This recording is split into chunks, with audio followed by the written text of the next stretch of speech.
Coming back in, it is monthly finals time here for Asia Pacific South. We're jumping into some action for South Asia tonight and Southeast Asia tomorrow. My name is Buchanan. Joining me on the mic again, it's Cthulhu. We're coming in, some new faces, some old faces, repping some new colours tonight though. But Cthulhu South Asia, as always, is a pretty interesting time to say the least. Oh yeah, absolutely. South Asia has been a very entertaining watch as well last month as well, with a number of different absolute meta-changing really picks coming on through. And yeah, South Asia once again proven to us that they have their own environment, their own play style, and boy, it's one heck of a one. Yeah, it definitely is. And look, it isn't been just as short a road as you might think. Obviously, there's been some work that's come into this tournament for these teams. They've got to play through the open qualifiers first, and it's a pretty brutal format. Double elimination, combination of best of 5 and best of 3s, with only the top 8 from each bracket making their way through into our monthly finals, which is where we kick things off tonight for South Asia. It's single elimination, best of 3 up until the grand finals. So you got to be on your absolute A game, because there is no second chances. But the points that you accumulate from winning these monthly finals puts you in the chance to go to that road to Brawl Cup. The most points that you get will be the ones going to that event, of course. Then from the road to Brawl Cup, you make it to the Brawl Cup if you win that, and at the Brawl Cup you have the chance to either make it to the LCQ, or if you play your absolute best Brawl Stars, you could potentially book yourself a spot going directly into Worlds, which is a pretty massive inject, especially for South Asia. And these guys, I know for sure, have international intentions coming into a tournament like this, but it's not just qualification they're playing for. There is actual monetary value assigned to positioning here in this tournament. $4,500 Cthulhu, all up for grabs. First place walks away with 2,250, second 1,250, and then third, fourth both walk away with $500 dues. But that means 1 win, you are in the money. 2 wins, you're in a lot more money. And quite a whole lot of incentive as well, going as you mentioned, for the first and second places as well, getting plenty of the championship points as well to go with.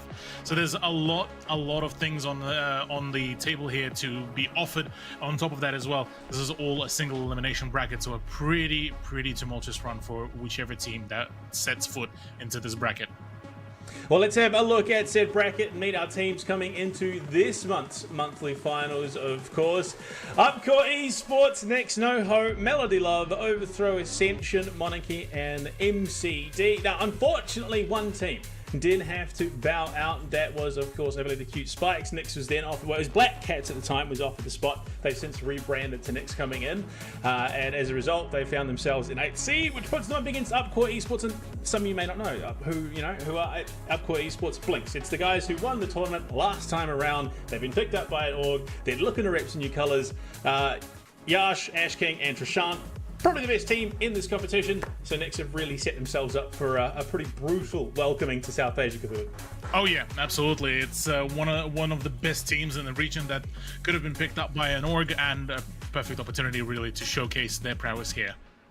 Well, let's get into it. Upcore Esports coming into this competition, winning the last time around. Of course, it is Trishant, Yash, and Ash King looking to go back-to-back here in the South Asia monthly finals. Look, I don't think there's a huge amount of competition. Yes, there is still some competition, but clearly these guys are pretty favoured to win this competition as well. But their opponents coming in, a little bit of dark horse, obviously, just getting that invite after the Cute Spikes did pull out. I mean, Black Cat decks, there is a lot of unknown quantities when it comes to South Asia coming to this Legion, Pride, and Gag coming in that third place position. I mean, honestly, are we going to expect, too much craziness? I think there is potential for those upsets, those unknown quantities once again. Look, the way how I'm seeing this is that for Nix, they are a dark horse coming into this competition. But what I will say for sure is that against Upcore, no matter how much of an element of surprise you have, it is going to be an uphill battle. So if I was ever a betting man, I would probably still put my Twitch points on the Upcore Esports, if anything. But look, for Nix, they have the opportunity. We did get notified as well that there is technically a sub for them as well. So there is a point to make as well for Nix's performance, that they may not be at their full force. Yeah, look, a last-minute sub is always going to throw a bit of a spanner in the works, but you know what else is going to change up things? Of course, it is the map veto. Let's see where we're going to be playing things out here in the quarterfinals. Look, Gem 4 for the Gem grab. Pretty stock standard at the moment, out in the open for knockout, and then of course safe zone heist. I think there is room for some shenanigans, especially given the fact that we're 2 days out from that most recent patch, of course. That is true, yeah. With the recent patch as well, the 41 brawler got affected, whether it's a nerf or a buff. And so, yeah, I'm expecting quite a fair bit of a meta change to come on through. But yeah, with Gem Forward, it's a really nice symmetrical layout, making the team coordination very, very crucial. A lot of the bushes to play around, so I'm expecting quite a fair bit of some cheeky plays.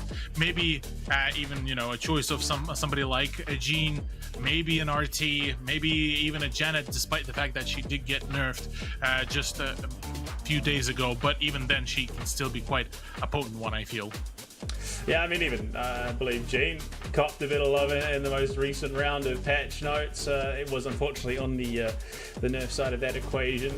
4 seconds cooldown on the Vengeful Spirits. I don't think it's going to be the be and all. And a lot of these are just a bit of slowing down of those heavy momentum brawlers that we have seen at the moment really just step out and step up. So I don't think it's going to be we're not going to see brawlers just completely fall out of the meta because of I think it was for a lot of it. It's a 10% charge rate from 40 to 30 for a lot of them. So it just means those hypercharges aren't coming up as aggressively. It means you have to be a little more economic when it comes to hitting those shots and making the most of it. I mean, look, BF3 for the first round and second round of this bracket. So you got to be careful. This is where the most egregious upsets do occur, of course. Oh yeah, the first round is definitely a bit of a wild fiesta, really, when it comes down to some of the games. So I am absolutely all keen to see how really will this play out. Some of the later games as well in the bracket is the ones I'm actually quite curious about. The Monarchy versus MCD as well to pull on through could be a pretty curious one. Yeah, I mean, look, there is room for potential upsets, and the other team, obviously, in this bracket, you're looking at Monarchy, Captain Rocks, pretty synonymous with South Asian Brawl Stars. You've got to be wary that maybe his team could come into this nurture. For right now, we're going to throw it to a quick break. On the other side, we jump into our first match of this monthly final for South Asia. After the break, it's Upcore Esports looking to take on Nix. We'll see you soon.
Coming back from the break, and we are not far out from jumping into this match. Of course, Upcore Esports, their South Asia division taking on Nyx in our opening game of this monthly finals bracket. And I mean, coming into it, Cthulhu, these guys were pretty locked in when it came to just fundamentals of playing Brawl Stars. Their drafts were pretty on point. They really didn't let much slip. Oh yeah, not at all. This was a pretty clean performance coming out from Upcore Esports back in the previous month's finals as well. And look, as Blink's roster, they only dropped a singular map. And from there on, it was a pretty smooth sailing for them. For Nyx, it is a run of a, I guess, call it a dark horse run, but it's certainly going to be a David versus Goliath scenario here against what is now known as the Upcore Esports. And yeah, man, this they will need to basically go full throttle if they want to win straight from the get-go. Yeah, I mean, you have to bring in something different. You have to try and catch this Upcore Esports team off guard as best you can. So yeah, maybe you get a little bit funky when it comes to draft, but you've only got two maps in theory, but you've got two maps to work with, because if you cannot at least take one of them, you're not getting the chance to go to a map 3 and force a decider. If you just lose outright in 2, it's pretty simple. That's how best of 3 works. So yeah, if they're going to do something, they need to do something a bit funky, try and get them off guard on that gem grab, maybe even the knockout play. You've got to remember, Finks as well is currently available and in play, and he offers a lot. I mean, a controller which simultaneously nerfs your opponents and buffs your team, as well as having that insane gadget being able to lock someone down completely for 2 seconds. I reckon there is room for him to really step up. Let's not also forget, Finks got buffed as well in this recent patch as well. The movement speed has been increased. The reload speed has been buffed from 1.6 seconds to 1.3. And whilst that sounds fairly minimal, it is still a pretty substantial amount of time just to be able to still keep on pumping out the damage. So Finks, yeah, like you said, is in a very comfortable position to really be a next big pick. Well, I mean, as we get into it, Gray going to be banned out, Amber, and Ollie copying a ban on both sides, Poco and Hank coming out from Nyx. I mean, for the most part, what we have been seeing in these monthly finals for South Asia, Southeast Asia, a lot of Poco being picked up, as well as that Amber. The Asia Pacific Gray as well, copping a bit of targeting here, obviously stepping up a little bit coming into 2025. So, I mean, on the whole, for the most part, this is sort of in line with what we've come to expect. Absolutely. It is, though, quite interesting to see that, you know, the freshly nerfed heroes are the ones getting, you know, banned out, and with Ollie being hit arguably with one of the, you know, more severe ones as well, with supercharge rate being decreased, the gadget cooldown being increased as well. Things, you know, feel like maybe a different ban would have been in place, but already we get to see quite a few picks coming on through. Yeah, I mean, the Chester as well was involved in that conversation and in terms of the most recent changes, but unfortunately it wasn't a positive change for Chester. And then, again, it was a minimal, I think, change, 40% down to 30%. Hypercharge rate isn't going to be the be-all and end-all, but for the most part, strong. Carl pick coming out here as well, offers some early initiation. They can get that control over the gems off the rip if they want to utilize that gadget. Look, I'm liking the direction at least they're going in with this draft so far. Yeah, so far things are looking pretty promising, all things considered. Look, I'm liking so far some of the picks, and yeah, like you highlighted, the pick of the Carl plus the Chester might actually bring a fair bit of potential here. I am curious to see if maybe we'll see another Gray or even a Gus pick to come on through, given that those two were pretty prominent picks as well throughout the last month. So maybe that is going to be the choice. Stu coming on through is once again one of those curious cases for me, given that he has been slammed with a slight bit of a nerf. Well, I say slight. His speed zone time has been decreased from 30 seconds to a whopping 10 seconds. So quite a substantial nerf for the utility, but still in the right hands should be a pretty potent opportunity. Yeah, I mean, that's exactly it. And then, of course, rounding things out with an Ash, which, look, we saw plenty of last monthly finals, used to pretty great effect for the most part. So, look, I think Nyx have brought themselves a pretty solid draft coming into this matchup, which is exactly what I said they needed to do. They need to come up with something either out there, you know, try and catch them off guard, or something just really, really strong, try and lock things down. So I think, realistically, yes, Nyx have a lot that they can do here. The problem is synergy. They need to be playing very coordinated and okay. play. Okay, yeah, just a Rosa, something frontliney with that Carl, with that Chester. So up court, have the frontline they need. Carl Rosa is going to be great in terms of allowing that Chester to go to work, because Chester has for the longest time been such a not a staple Asia Pacific pick, but they do really like him. So. Oh yeah, no, Carla is a pretty strong pick. I'll say that, and given that he is one of those brawlers that can do quite a fair bit of damage even remotely, and just overall, yeah, the picks have been pretty solid. So look, all things considered, I'm quite keen to see how will he be able to really play it all out. The pickaxe from him as well is going to be quite a potent one. On top of that, the super can be a really dangerous one in the right hands. But I'm looking at the other side. Ashe as well can be a pretty dangerous counter pick as well for this one. Well, let's get into it. Monthly finals South Asia now underway here in March. And you can see already early aggression out of Nix. They're trying to create themselves some space, but Trishant is making this a very uncomfortable position for the next team. Legend and Pride taking so much damage. Yash up that left-hand lane is doing so much work, but unfortunately, Ashe and his little helpers, the rats, coming into play to make things a little bit more accessible, and some great kills being picked up here by Nix. Unfortunately for them, Trishant has been maintaining that gem control pretty comfortably.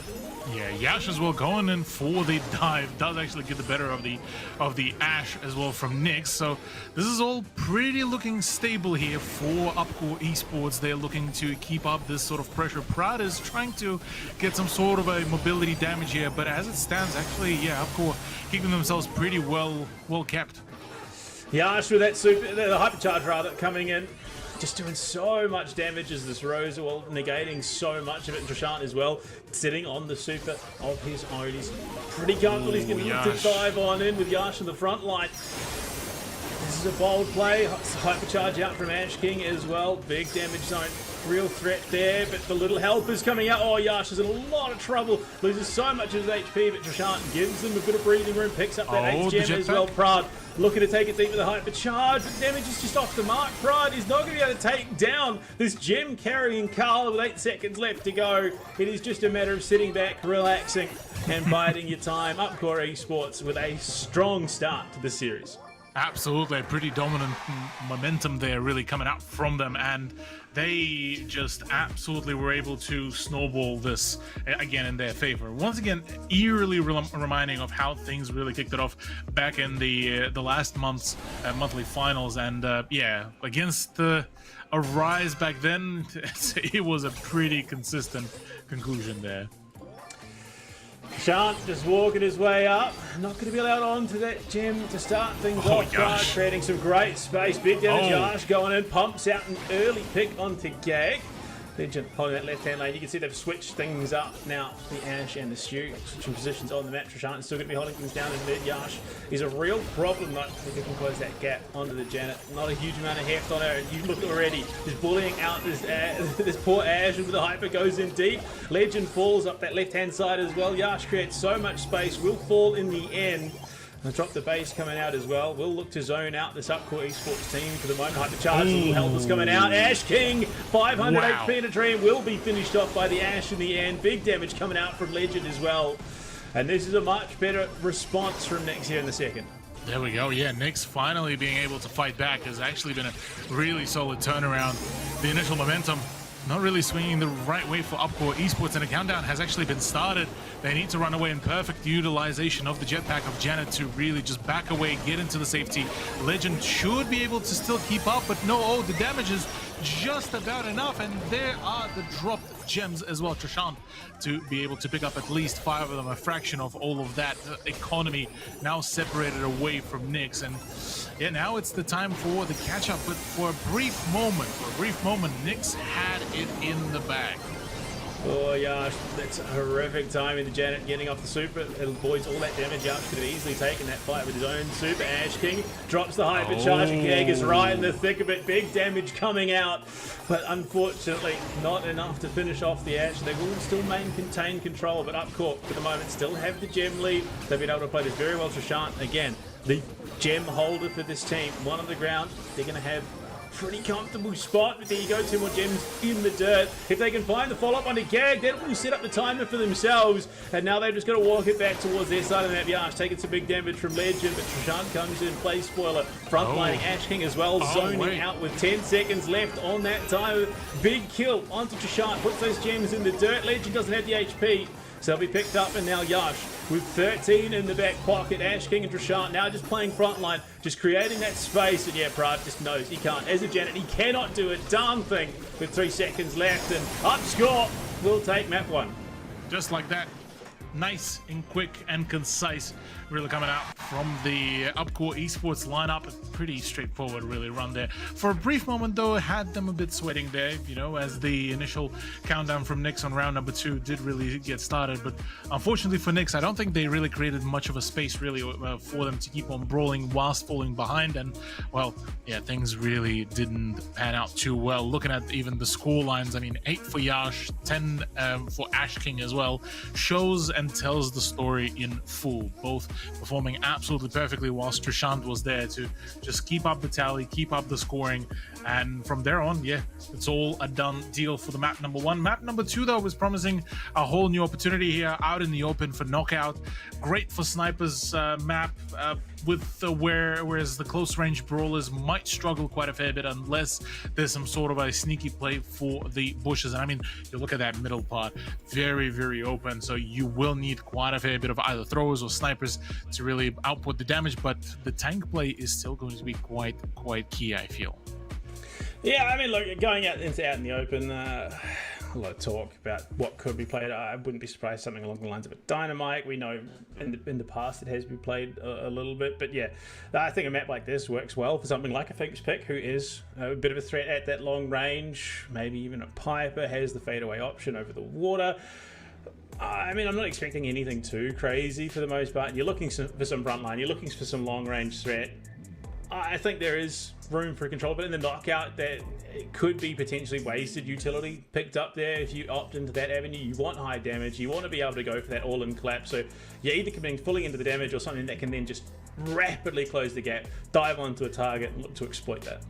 Yeah, exactly that. Look, the dive game could be pretty strong here, and I feel like this might be the play, whether it is going to be a choice for the snipers with somebody like a Piper, a Bell, or a Brock. With the Upcore winning the coin toss, though, they get to kickstart the pick and ban phase as well, so I'm looking forward to see how those picks will really come out. Yeah, I think there's definitely room for them to do a lot of damage here if they get a comfortable draft, but I think in all honesty, Nyx weren't terrible there. I think they definitely backed themselves into a little bit of a corner with their draft. It wasn't the most flexible in terms of how it played the map, and we saw that pretty greatly exploited by Upcourse as we go into it. Looking as it is, the Brock, Gene, and Angelo being taken out. In fact, Angelo copping it from both sides, Brock copping it on both sides, and it is just the Gene Piper alternation. Yeah, look, I mean, Gene once again getting banned out does feel like a fairly sensible sort of choice to get out the way, and certainly still a pretty potent brawler, all things considered. Angelo being the one to be banned out from Upcore does feel like they have a pretty good understanding, even from the qualifier side of things, that you know, he can still be quite a very potent one to be eliminated. But yeah, look, seeing how so far it's kickstarting the pick for Yash, I'm actually quite intrigued. How are they going to build around that one? I rate the Pearl. I think it could do a lot for them in this competition. I mean, we've seen Pearl do it quite well in the last monthly final as well. Huge amount of damage output, reasonably beefy in the front line. I mean, it's not a tank by any stretch of the imagination, but having as much health as she does can be quite a problem. And okay, that's definitely not what I was expecting to see come out, but obviously being able to play over the water with the Eve, having the baby boom as well. I mean, look, yeah, there's arguments that could be made. I just don't think it is as strong as certain other picks that could have been chosen here. Yeah, well, maybe there are going to be another 2 strong picks. I mean, there's still quite a fair few of the brawlers that are available for the play for the pick. Maybe even, you know, something like a Mr. P as well to come out. Gus once again does make an appearance, as he was one of the pretty consistent appearances actually back in the last month's South Asia finals. So I'm curious to see what are they going to pick as the closer on this one, because I would imagine that they would be looking at something like a tanky pick, given that they already have two pretty solid damage dealers. No, the Meeple comes out. I don't. Okay. And the Carl again, so that is going to double down there. Meeple, yeah, look, we copped a bit of that nerf bat, but I mean 2 seconds on both gadgets in terms of cooldown again isn't going to be that be all and end all. Obviously there's still some viability in the comp that he does bring, so I'm excited to see what I mean, I don't think he's fallen off by a huge amount, but obviously more of those nat ones potentially coming into play, so you got to be a little more careful with those dice rolls.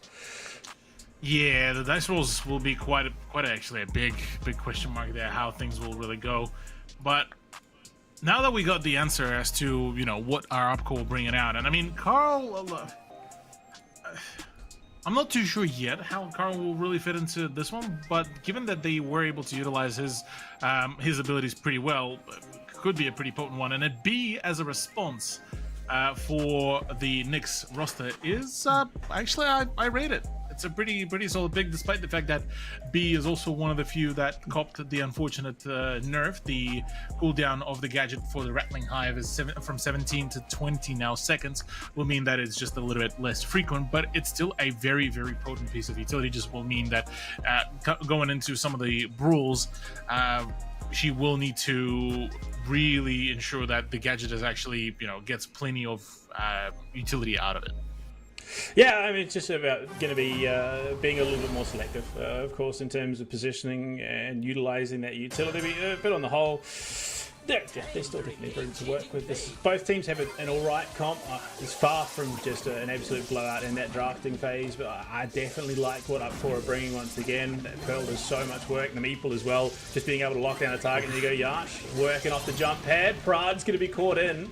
And they're just going to keep them locked in for the moment. They could potentially look to isolate and shut down, but Pride just walks it out, does avoid a lot of that damage. Now Yash at a pretty rough spot up in the front line, gets taken down first. Unfortunately for him, Ash King and the Meeple just hitting like an absolute truck.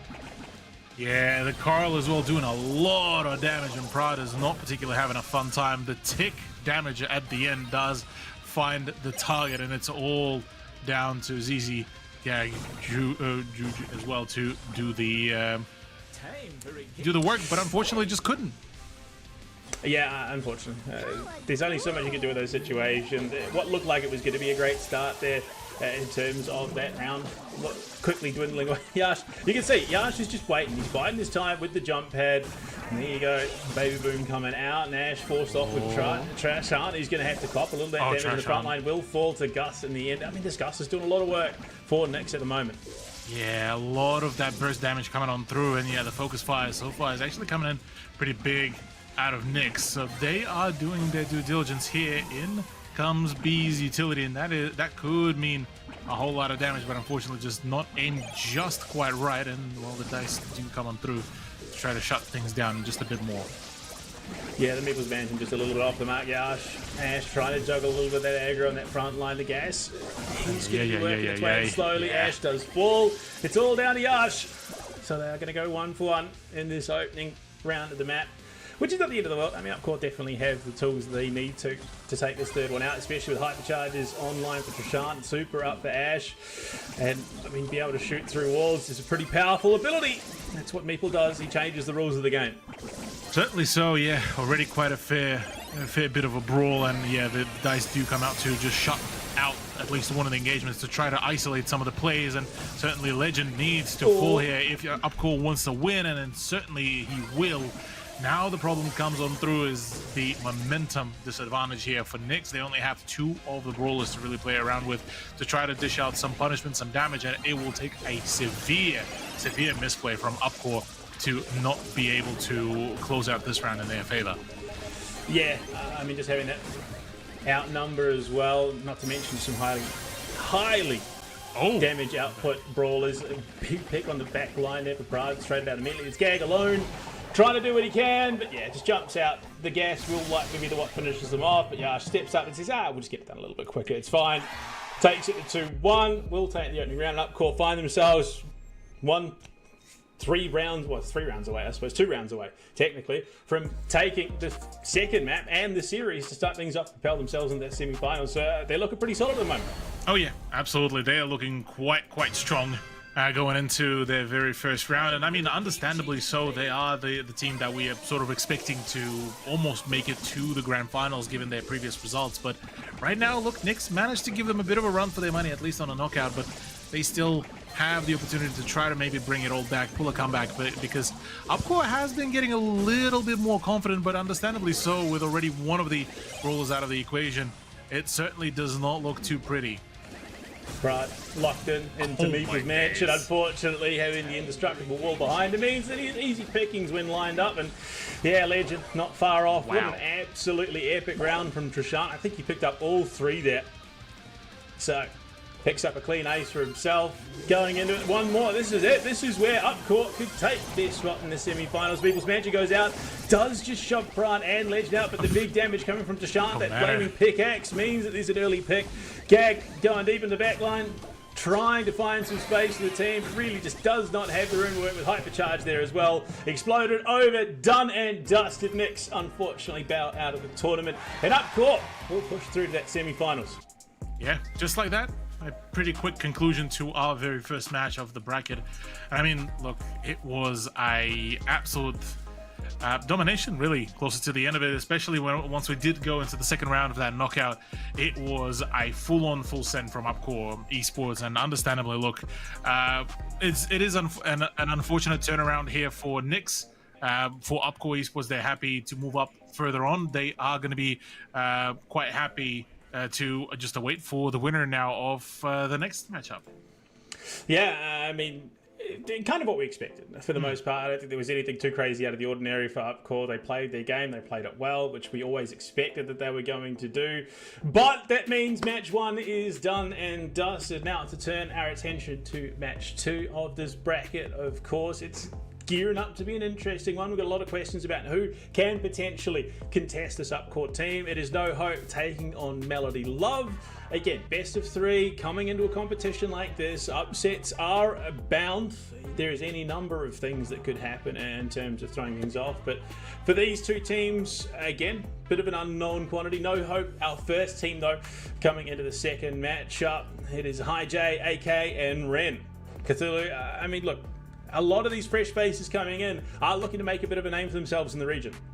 Oh, absolutely. So I believe Ren was actually part of the OK roster that unfortunately did bow out to the roster of Weeble, the only roster that was actually able to contest with what was then known as Blinks, now Upcore Esports, and take off a singular map off them. But otherwise, I mean, we're looking at the other roster, the No Melody as well, and Melody Love, rather, pardon me, yeah. And I believe those are the Kyrgyzstan representatives as well coming into the play, which I'm actually quite excited to see how will they be able to really perform here. Well, the chat favourites, of course, Melody Love coming into it as our second team in the second quarterfinal. Vermilion, Fruity, and Pups coming in. I mean, it's a bit of a distance, if I'm being honest, from the servers that they likely will be playing on, because this is... you talk about uphill battles. We'll see if the Melody Love is going to be enough to propel them over that finish line, because they are definitely going to be in the trenches for this matchup. Yeah. Interesting to note as well that the Melody Love roster does have a bit of the support staff as well behind them, so they should have a bit more of an understanding as to what they need to do, how they need to really play it all out. So yeah, I would imagine that the ping will be making a bit of a difference here, considering that Upcore Esports are arguably much closer to where the server is. But look, this is the high time for yet another potential, new roster to try to shine, and what better time it is than now. I mean, that's exactly it. Going into it, the map vetoes, surprise, surprise, it's going to be the exact same one as it will be for the entire quarterfinals. Gem fought the gem grab out in the open in the knockout and then safe zone highest. We have yet to get there, but we're only going into the second quarterfinal of the day, so there is plenty of time for us to see that safe zone coming in. But yeah, look, support stuff, big help. Big help having those analyst coaches behind you to try and make things happen. But it is also massive ping difference, and we saw the impact that it had, unfortunately, for the likes of Revenant last year, and playing even from, I think it was India to the Singaporean server was hard enough for them to overcome at times with their even if it was just the one player. Yeah, in this case, things are potentially going to be cranked up to the maximum, given the geographical position of Kyrgyzstan is not the closest one, but arguably still fairly workable, all things considered. And we, remembering the last month final, we did get to see the representatives from Kazakhstan as well making their appearance. Whilst, look, unfortunately for high quality damage back then, they couldn't really make much of a statement themselves. They did manage to bring a few quite rather curious, let's just call it, then rosters. I mean, we're talking at the picks like Gray, at the picks, I believe, like the RT as well. And let me just try to find, it was the Squeak as well. That was one of the first few introductions as well to that monthly final. So look, I mean, there's a few opportunities to really put on an impressive showdown, especially given that it is a roster that they're versing that, at least judging by a few of the players that are making the appearance, haven't really had much of a success themselves. So maybe a slightly more of less of an uphill battle really here. Yeah, look, it's an opportunity to showcase mechanical prowess, individual talent, I think, more than necessarily team synergy when you are battling such a massive ping difference. Because, look, yes, you could have the best team in the world, but if you're playing the game on 200 ping every game, you're going to find it hard to prove that you are in fact the best team of the world, because that ping difference is so egregious. And as we jump into it, map one of game 2 of the evening, Mr. P, Hank, and Janet banned out. Meeple, Ollie, and Janet again banned out. Yeah, interesting to see that it is Meeple getting banned out. Melody Love fully understanding just how potent that brawler can be in the right hands, and all things considered, understandable here. Mr. P getting banned out by No Hope. I mean, remembering how potent Mr. P was back in the last month's final as well, it's no brainer that we will be seeing him banned out. Funnily enough, it was actually one of the brawlers that sent what back then known as the OK roster into the downward spiral back on a Ring of Fire as well. So all I'm gonna say is, this is maybe a bit of a PTSD sort of ban coming out from No Hope.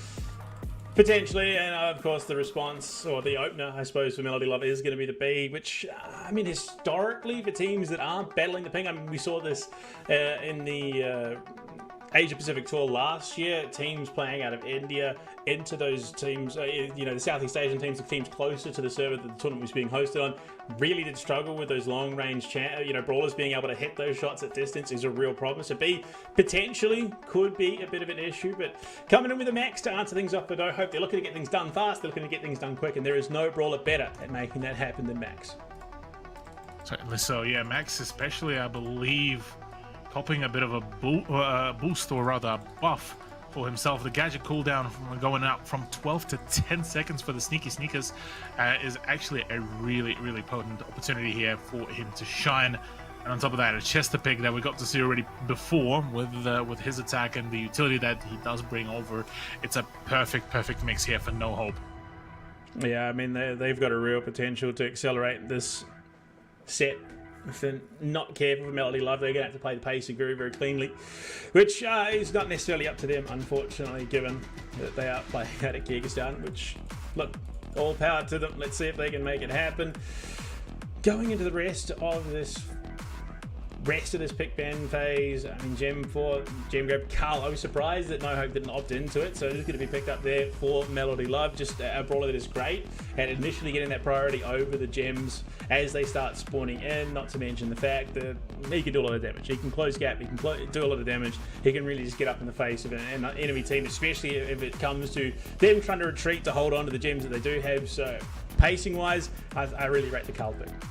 Oh yeah, Carl has been so far a pretty stellar pick, and I'm quite looking forward to see how he will be able to shine in the hands of Vermilion this time. Fruity, look, I'm looking at this sort of pick, and Just trying to figure out what will be a good choice. Well, already the answer is there for me, Panda, it seems.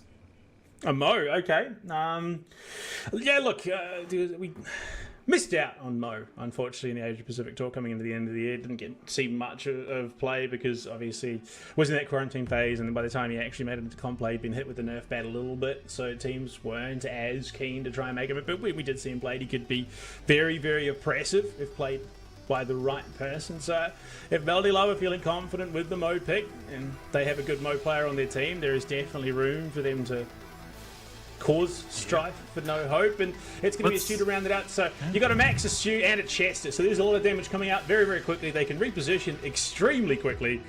So I think no hope on the whole, looking to play a very, very fast-paced, very aggressive comp, whereas for Melody Love, they just have the ability to counter a lot of that all in.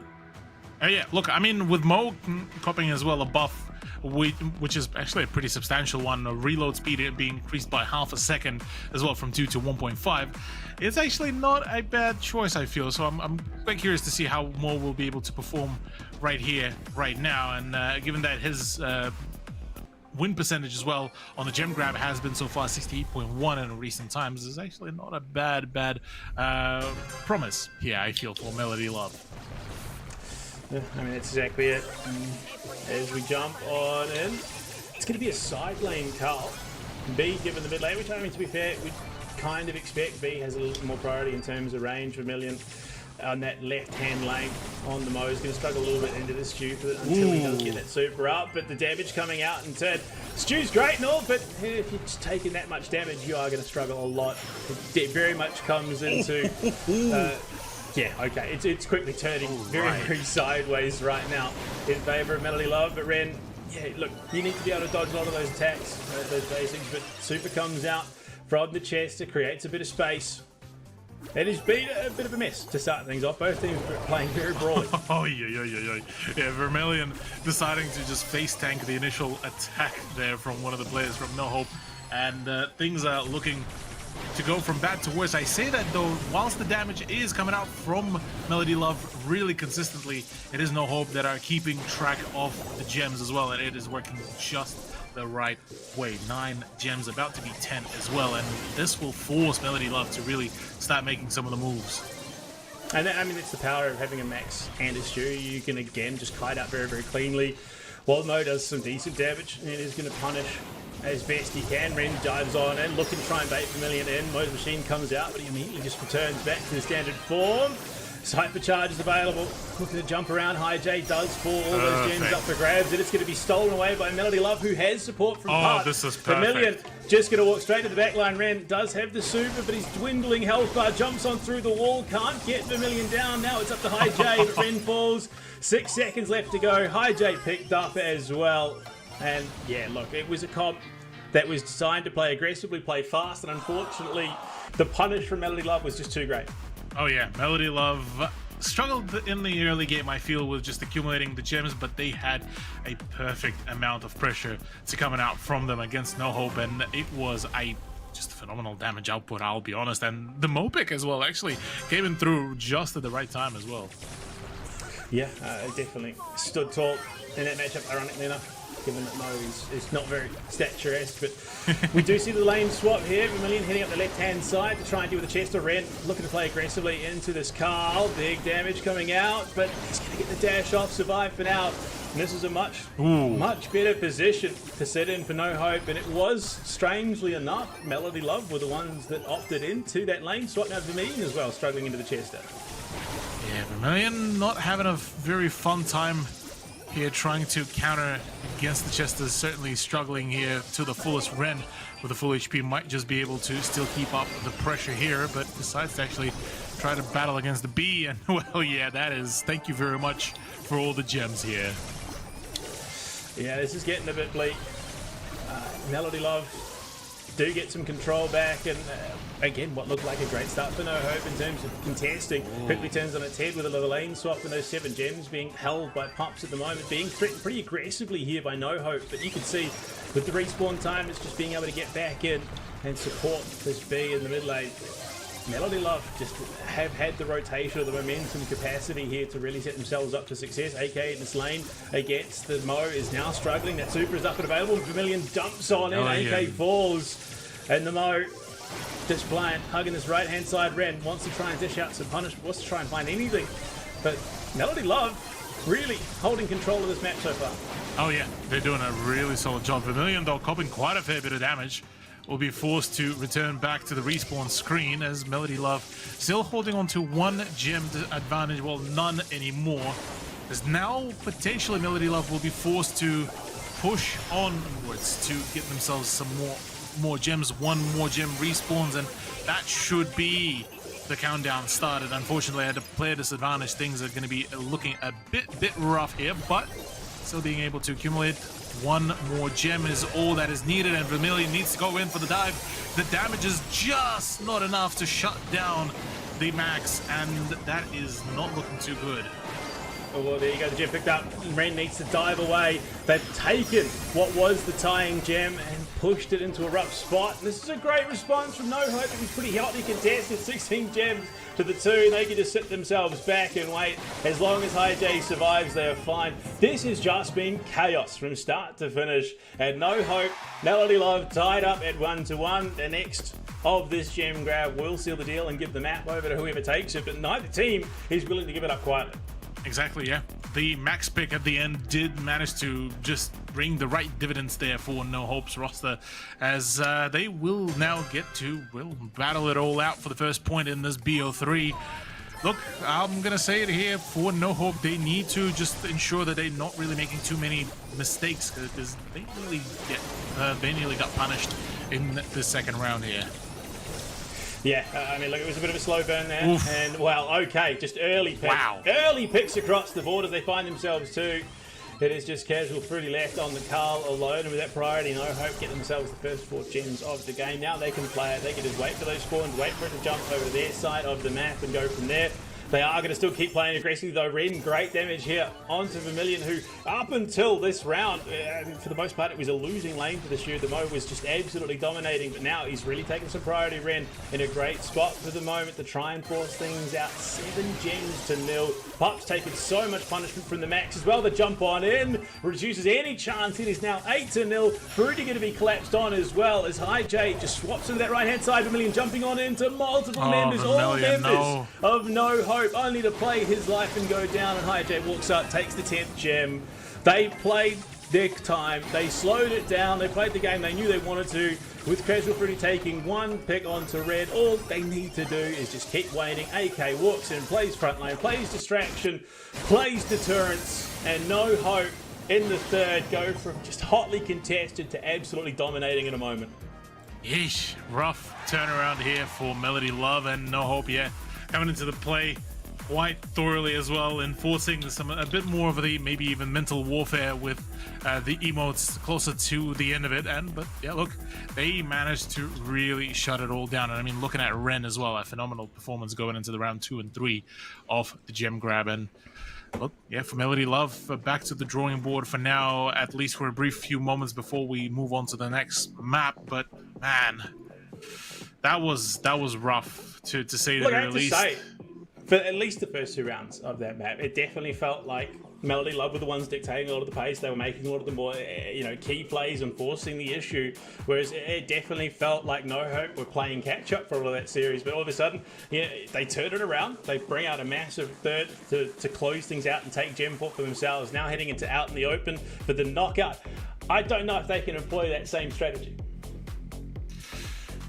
Yeah, I'm not too sure on that one.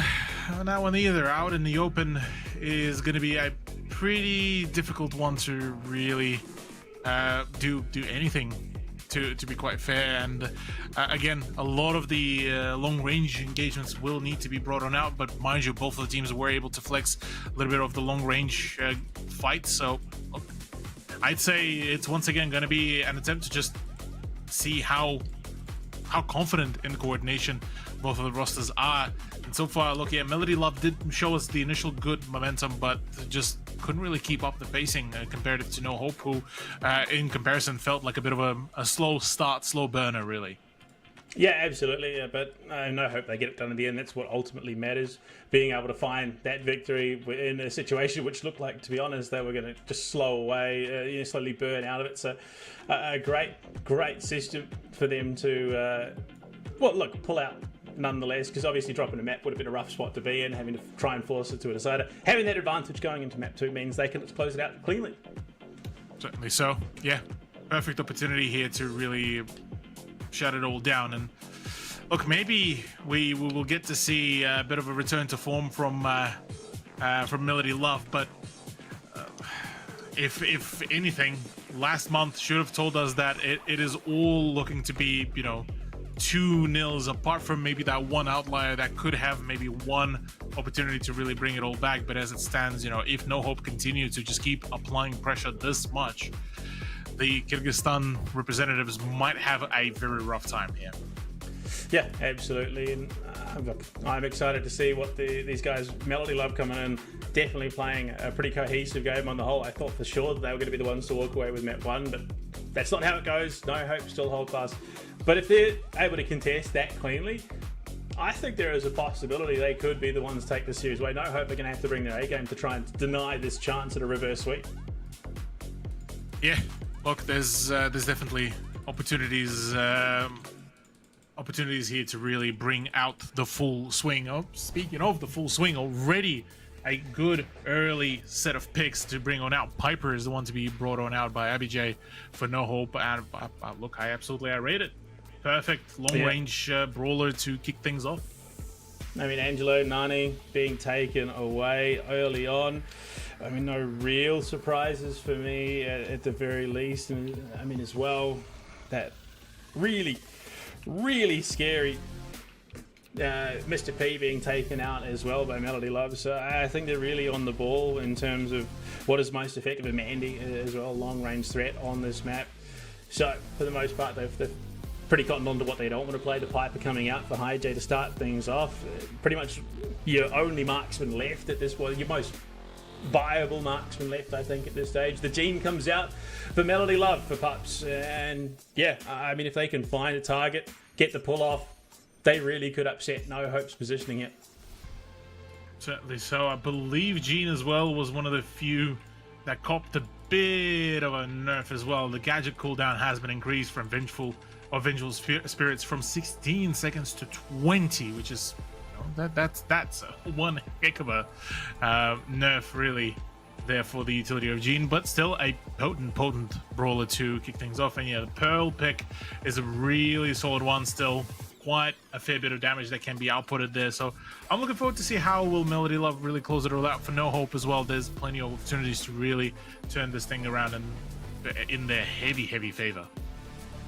Yeah, absolutely. The Pearl coming out as well for Melody Love. So they've got damage threat, the RT in response for No Hope. So yeah, they definitely have a lot of, both teams have damage threat, a lot of catch threat as well. Do you opt into some front line here? Maybe. Melody Love probably can pivot into more damage, given that Pearl reasonably hefty damage dealer, so it can soak a lot of that punishment while dishing out a huge amount of her own. No Hope, they've got the RT, much the same, hugely beefy brawler as he is, while still being a hugely damage outputting one. Eve there comes in as well. We did see it in our last series as well, so no real surprise just in terms of what it offers on a map like this. Melody Love, what is their response to round things out? Yeah, well, already a few more picks remaining. Eve as the choice for AK does round it all out quite rather nicely. We did get to see the Eve actually get to shine a brief moment as well, especially in a knockout. Wouldn't be a bad choice, but depends on how the overall execution will happen. For Fruity, I'm not too sure actually what would be a good pick. I mean, maybe a Carl again, but no. Okay, right. We get to see Bell. It's actually brought on out. So, but I suppose call it a direct counter to Abijay's Piper pick. Yeah, look, again, another one of those long-range marks with Bell has been reasonably strong in that role for a very long time. So I don't think is going to be the worst in that situation. I think she could probably do quite well if the team coordinates very cleanly, which to be fair is the case for most of them. So Going into it, we jump into map 2. No Hope looking to close it out into making a nice clean sweep to book themselves that spot alongside Upcore Esports in the semi-finals. For Melody Love, they're looking to try and take this for themselves and force a reverse sweep potentially as we jump onto the map out in the open for the knockout. Looking to kick things off. We've seen the Pearl already once on this game mode. Same with the Eve. They were on opposite sides of that coin, but with a Jean as well, a hook landing could be devastating. Oh yeah. Being able to isolate some of the gunfights as well is going to be pretty big. A lot of damage going into the Vermilion as well, as IBJ will be very much happy with the turnaround that so far this pick has been bringing in. The Bell, sorry, not the Bell, the Piper pick has been already putting out quite a fair bit of dividends here, and well, the shots to be coming on through. Oh, gonna have to be very careful how you play your cards here. Absolutely, you're going to have to be pretty spot on. Already you can see HiJ taking some damage a little bit early on, but Pops finished off by that RT. That is the power of the RT. He's such a damage threat, and there you go, Piper clears those walls out, so no more safety there for the Bell. You're going to have to be playing out in the open.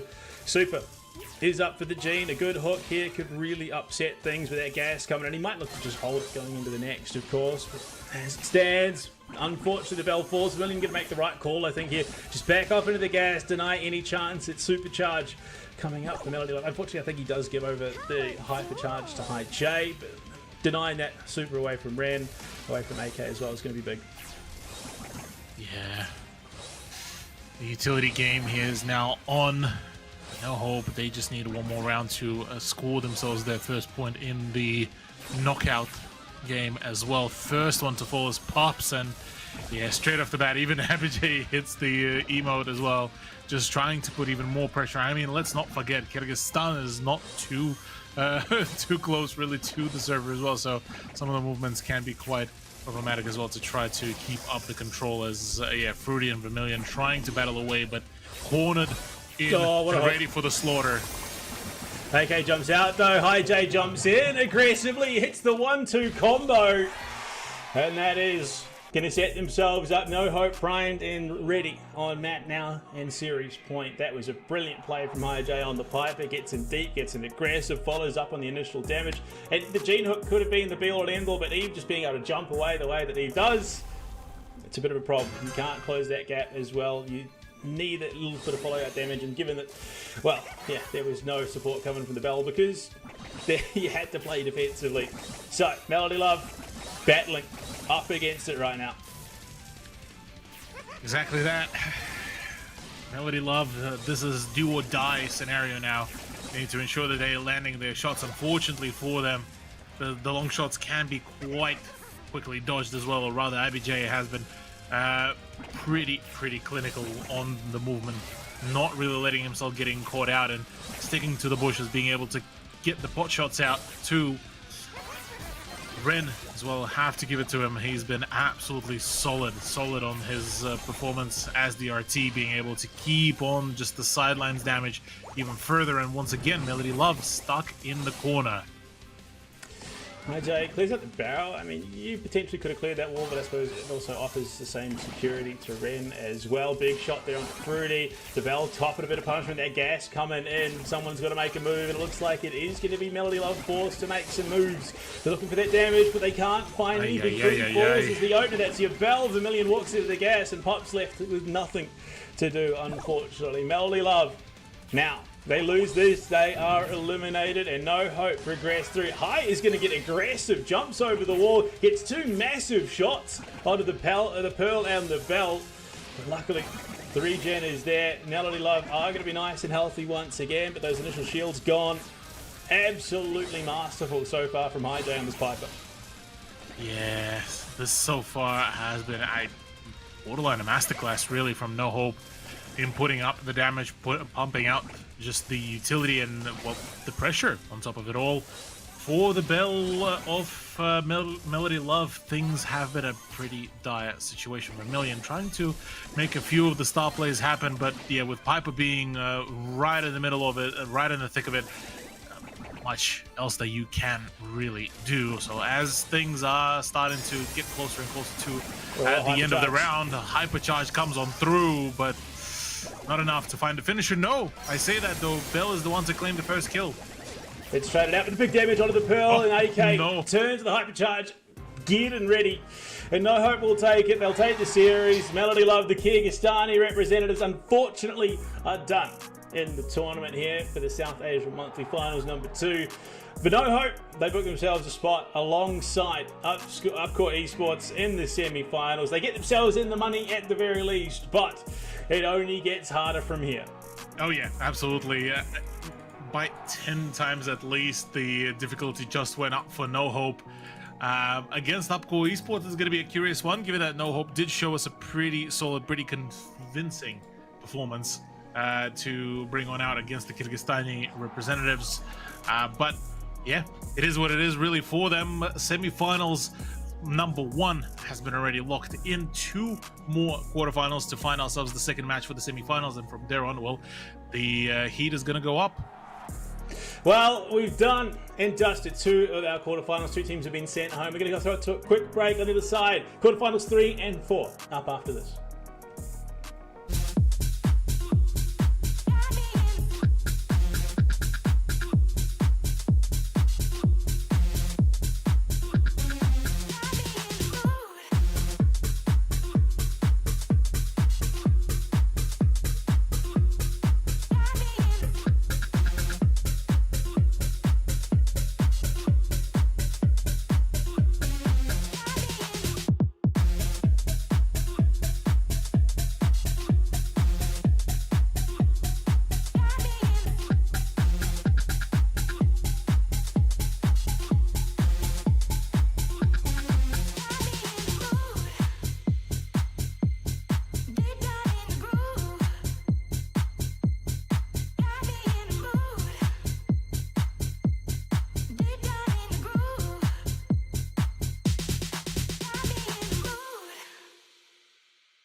Coming back for the break, we sent 2 teams home. Cthulhu, it's time to send 2 more, unfortunately, as we carry on with the quarterfinals. The 3rd and 4th of those up next. Overthrow, Ascension, next matchup of the broadcast. Then, of course, we head to Monarchy versus MCD. Overthrow, Ascension coming into this matchup, from what I understand, have a lot of fans in the chat, so I wouldn't be surprised if there is room for them to make some big plays, in all honesty.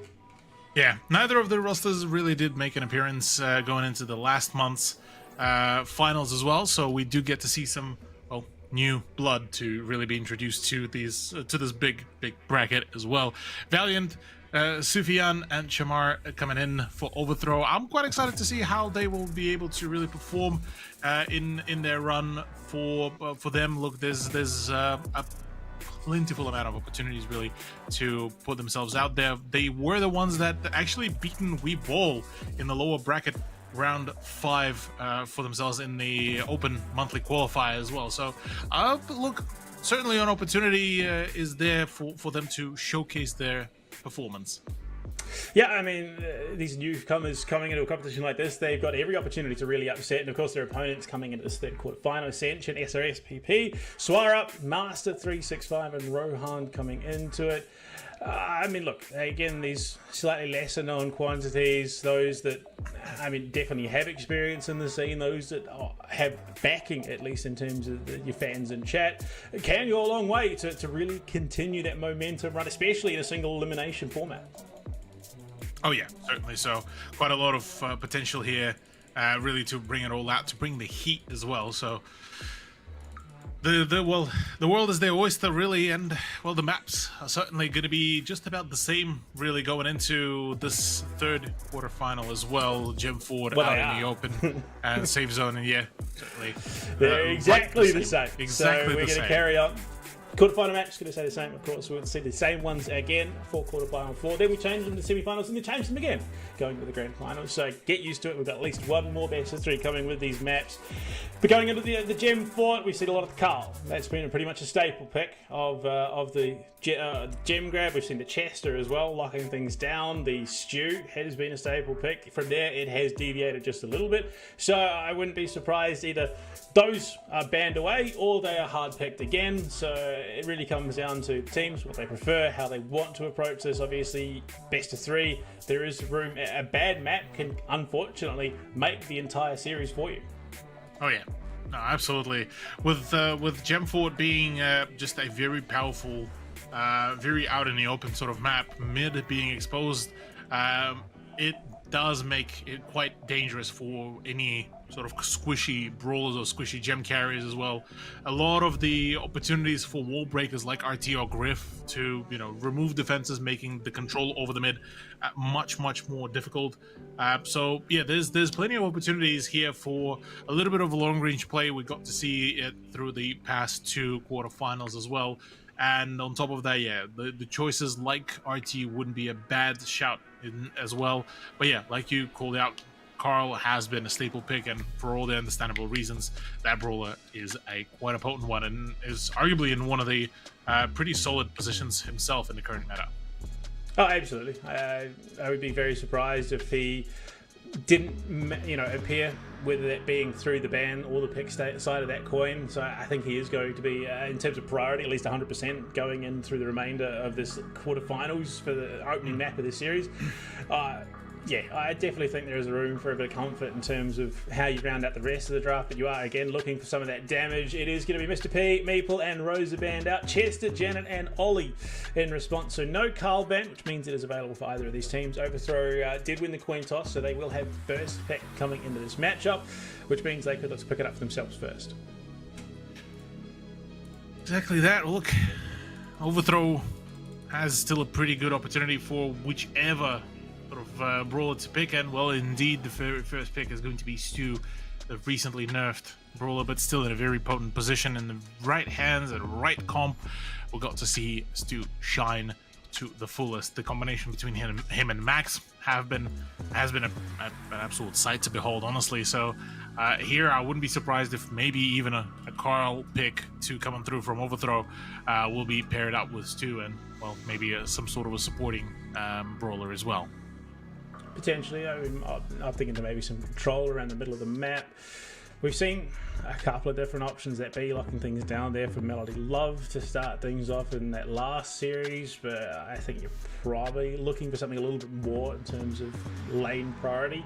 But yeah, the Carl picked up by Ascension, so it's sort of a handshake for those two. Do you want the Stu or the Carl? Which one do you want priority over? And it is just going to be handshake away, overthrow picking up the Stu, Ascension picking up the Carl. From here though, this is where we see things deviate a little bit. Obviously Chester bound out, we're not going to see it come through. Teams are going to have to figure out other avenues. We did see the Janet come out, and I think it was the first series it was picked up. Wasn't able to achieve, I think, what they wanted it to, just because they was limited to no follow-up off the back of her take of the Sky.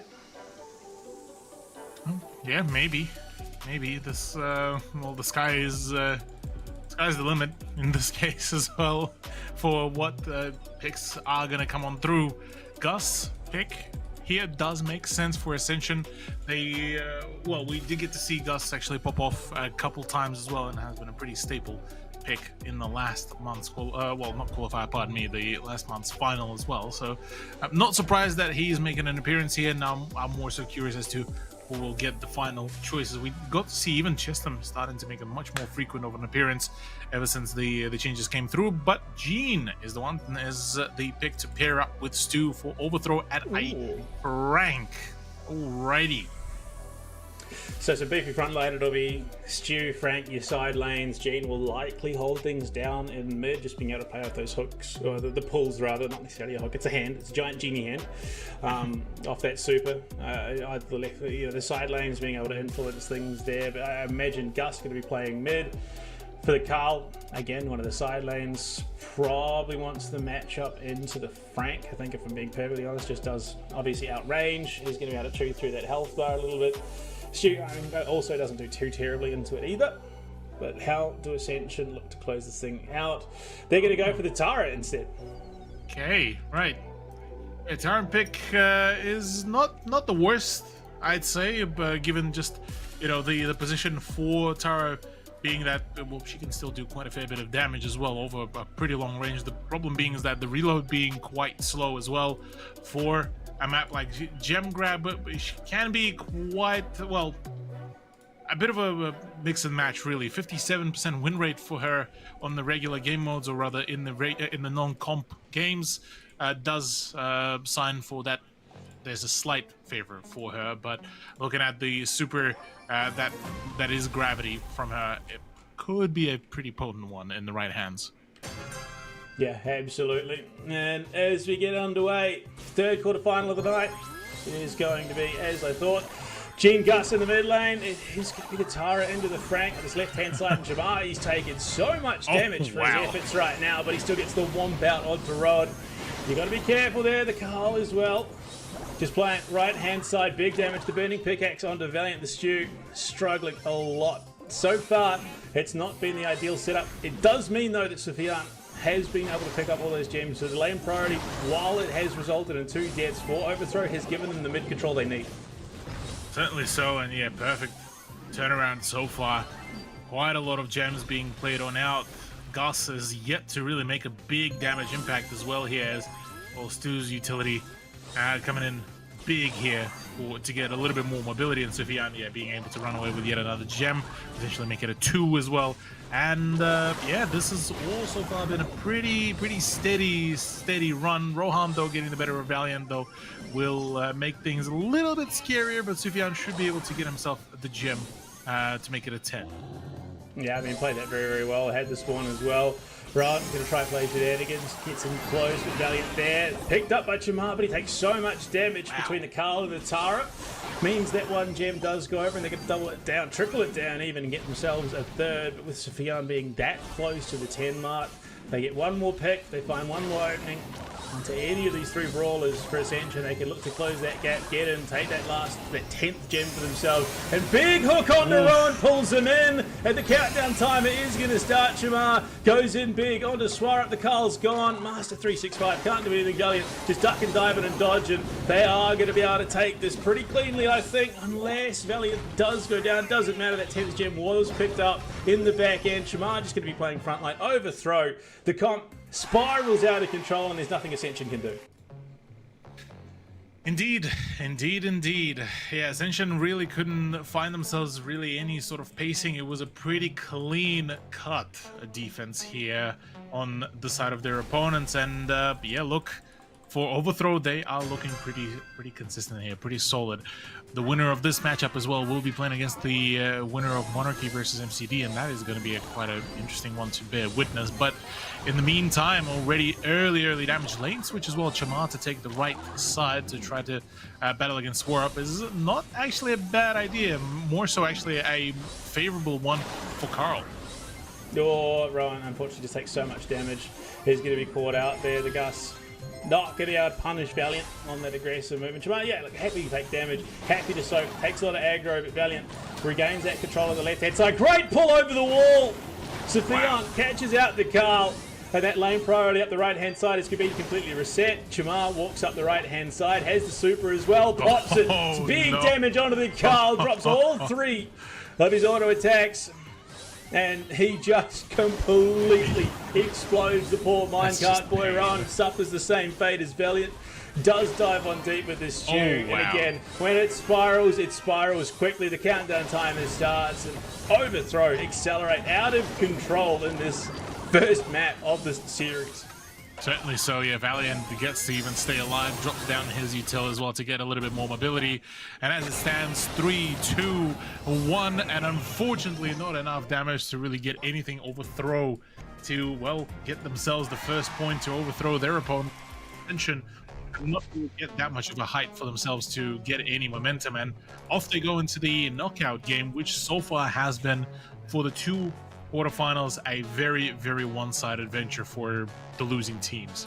I definitely have to say it's probably been the most decisive one-sided gem grab that we've seen so far in this bracket. I mean, Chamar on the Frank, Valiant on the Stew, just absolutely monstrous. And then of course the Gene didn't have to do a heck of a lot other than grab gems and grab brawlers, and he does that to perfection, sets up a massive win for Overthrow. Yeah, going into the knockout, they're looking clean, they've got huge momentum behind them, they are gunning for that semi-final spot. Oh yeah, the semi-final spot is very much looking nice and open right now here for the Overthrow roster.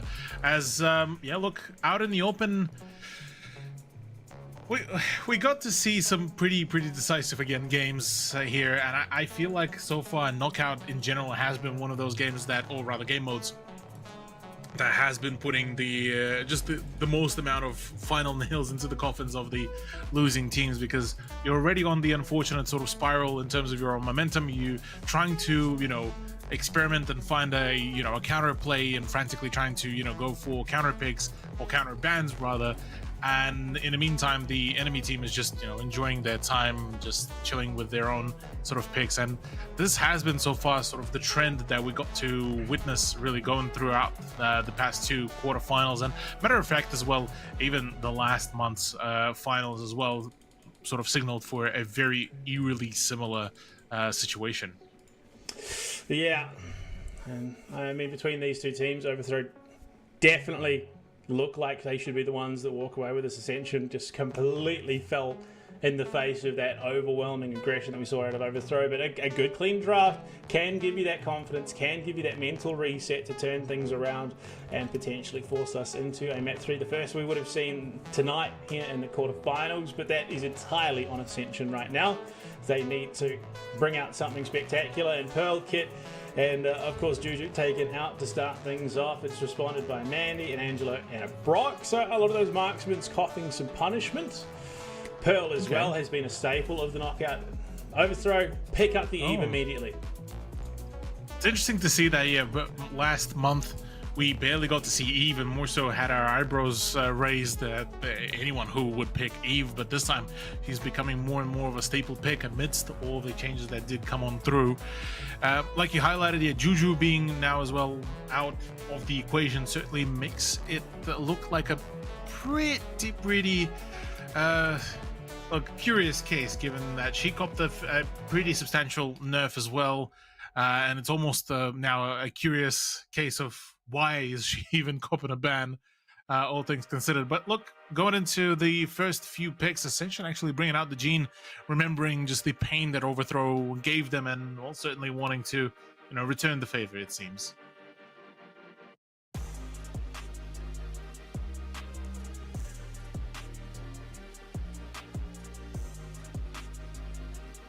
Yeah, I mean, look, I rate it. The being able to have that pull, but unfortunately Eve does have that little bailout. Being able to jump away. If the team is there to support, it does mean that Ascension aren't going to be able to capitalize on the Gene as well as they would have liked. Nani coming in as well for Ascension, which I mean, sort of min-maxed in terms of how much of a threat she has been, or Nani has been in the past, rather. So, yeah. Again, I think so far, both drafts, and the Gus coming out as well, both drafts are solid at the moment, but it is going to be a case of, yeah, look, if one piece of that puzzle gets caught out, the entire puzzle is pretty much in the bin. Oh yeah, no, that certainly has been just in general the case really with Knockout, is the moment you starting to lose out your full sort of lineup before even any brawl starts, things look extremely bleak for the most of it. Squeak is the final choice here for Overthrow. Does sort of seem to be a pretty straightforward one. A good controller, pretty decent damage, good range as well. Against the, you know, or rather in terms of the win rate as well, not the brightest one, at least in the regular game. 46.5% on Knockout doesn't really signal for too much overconfidence about the brawler, but all things considered, decent health as well, being the 7.2 thousand HP.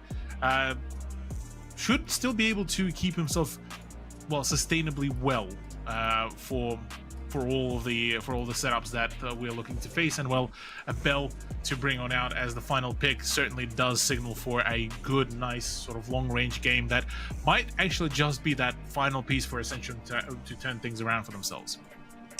Yeah, I mean, look, I rated having that damage in the back line, but Overthrow, their comp just, I think, is going to be a little bit more fluid in terms of finding that success. It is going to be very much, I think, easier for them to find those win conditions, which is just going to be, you know, win because it's Knockout. It's really pretty simple on the whole, but as we jump into it, Squeak, E, Gus, pretty potentially overwhelming coming into this matchup. We'll see.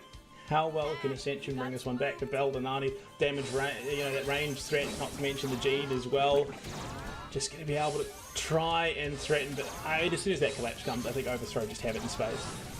Oh yeah, absolutely. So Shamara taking some initial damage is not particularly the most ideal situation, but with Gus being able to keep on pumping out a pretty consistent amount of damage will mean that there's plenty of cover to just get the recharge going. As it stands for Ascension, they are once again being cornered. We've got to see Melody Love being in a very eerily similar situation, and things did not really pan out too great for them, so one would hope to see that they would be able to still bring it all back. I mean, hopefully, ideally, but you look at the map priority that is already there for Overthrow at the moment. They've taken so much map control. Ascension are really just punched back into their own half of the map, and that gas closing in, there is more room for Overthrow to work with. But if Ascension push out and they find some big chip damage, they could then look to potentially collapse with the supers. Are up and Vale Valiant just going to chuck things down. Big damage coming out. Swarup falls, and it is just an absolute wash as Ascension. All three members fall for nothing in return. Absolutely. So yeah, things are looking a little bit dicey here, all things considered, for Ascension. They're looking to try to maybe bring it all back. They're trying to get some of the maybe even early long range damage. Unfortunately for Rohan as well, the Bell is out in the open, and which means that not a whole lot of cover, not a whole lot of opportunity for the element of surprise either, which in return doesn't really give much of the success story here really for Ascension. In terms of how they are playing it all out. Once again, Rohan falls as the first one to fall to Squeak, and such is the beginning of the fall of the Ascension roster. I mean, the sticky nades are really a problem, and there you go, Gus, for the second and the third as well. Not a single member drops from Overthrow. They are, much as the previous victors in this quarterfinals have been, primed on map and series point. Overthrow really living up to their name at the moment. They are looking to absolutely dominate. Oh yeah, this is looking at like a really, really strong contender here to really shut things down in every possible way. The roster proven that they have plenty of flexibility, plenty of damage output, and for Ascension, they almost feel like they're not really playing into the strengths of their brawlers that they've picked. Why is the Bell out in the open, not playing for the bushes? Why is it the full front line without the cover use as well, and Gene as well being taken out fairly early means that for Overthrow, they could just snowball it just like that. Yeah, Gus just there, pumping out damage. Squeak lands everything. Everything sticks, unfortunately. And trying to duck, dive, and dodge, you can't, unfortunately. From us, 365. One more is all it takes. An overthrow are through to the semi-finals. They are looking incredibly strong at the moment. Could actually even give up court. Esports are run for their money. Valiant up in the thick of things, looking to punish big damage. Rowan as well, very, very low. Valiant just needs to connect. You can see Swarup is ducking, diving, and dodging around all these shots. Miss, and it's going to be Master 365 who actually turns around, drops the head, and finds the turnaround kill. The first death of this knockout so far for Overthrow. Yeah, this may be just that breaking point that Ascension were looking for, and maybe Overthrow got a little bit too confident for some of their plays. Shamar, if he's able to get the kill here onto Master 365, this may also turn things around pretty swimmingly here for the Ascension player, or rather for Overthrow player. But Shamar does fall, and yeah, once again, knockout proving to be a very snowball heavy sort of game mode, where the moment one falls, the rest of the roster dies as well. Yeah, you got to be on your toes, you got to be on point, and unfortunately, if you're not, you're in trouble. Ties it up 1-1, but I think realistically, even then, you still force it to a third, and Overthrow can probably take it there. Bit unfortunate, but I mean, Sofian on this week does have the hypercharge up and available. Shamar's going to avoid a lot of that damage, does have the jump pad as well if he wants to jump back in the thick of things. Valiant taking so much damage. Sofian dropping some massive sticky charges onto the bell, but it's not enough to find the kill. Swarup just alive somehow with the big shot onto Valiant. Rowan drops that hypercharge, looking to come in clutch and set things up for the team. Lots Sofian of damage. very, very nearly goes down. Rowan gets turned on with the fadeaway, courtesy of this Squeak. That is a massive pick, and it could set Overthrow up what they need to close things out. Valiant just hugging that barrel right now. Master 365 has the hypercharge available, looking for the turn. Wants to try and finish someone off, but there you go. The collapse is happening. It's Master 365 alone. There it is. Nothing doing. Overthrow take it. They are in through to the semi-finals. Just like that, nice and swimmingly clean there at the end of it all. Yes, there was a slight hiccup here and there from Overthrow at the second round against Ascension in the knockout, but yeah, that is it. That is done deal. A third team getting sent back home. One more to be sacrificed before we move on to the semi-finals, and from there on the heat will get cranked up to the just a whole new level, really, because we now have one more quarterfinal to really go through. It does bring us the Monarchy versus MCD, and it is a perfect opportunity here for Monarchy as well, specifically to really bring it all back, to try to redeem themselves, given just how of an upsetting turnaround it was back in the last month's finals for them. I mean, that's exactly it. Captain Rock's coming back into the competition once again, is looking to do some damage. The final best of three in the quarterfinals. Strand, Captain Rocks, and Wokchiwu coming into this competition. An argument could be made that they second favoured to take this one. Obviously, it is still looking like it's going to be up court Esports, but Captain Rocks, I mean, it's just such a superb history in terms of Brawl Stars Esports coming out of South Asia. Exploitly. Yeah, for Captain Ross and Sran, they were pretty solid performing roster, and having walked through as the export from Singapore coming in to play as well should be a pretty interesting choice here.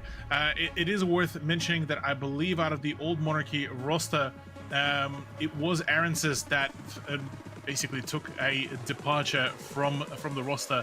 I'm just trying to find it. It was part of the Cute Spikes that unfortunately I believe just could not really make it to the play. So for MCD, look, it is already straight from the get-go another one of those uphill battles, I feel.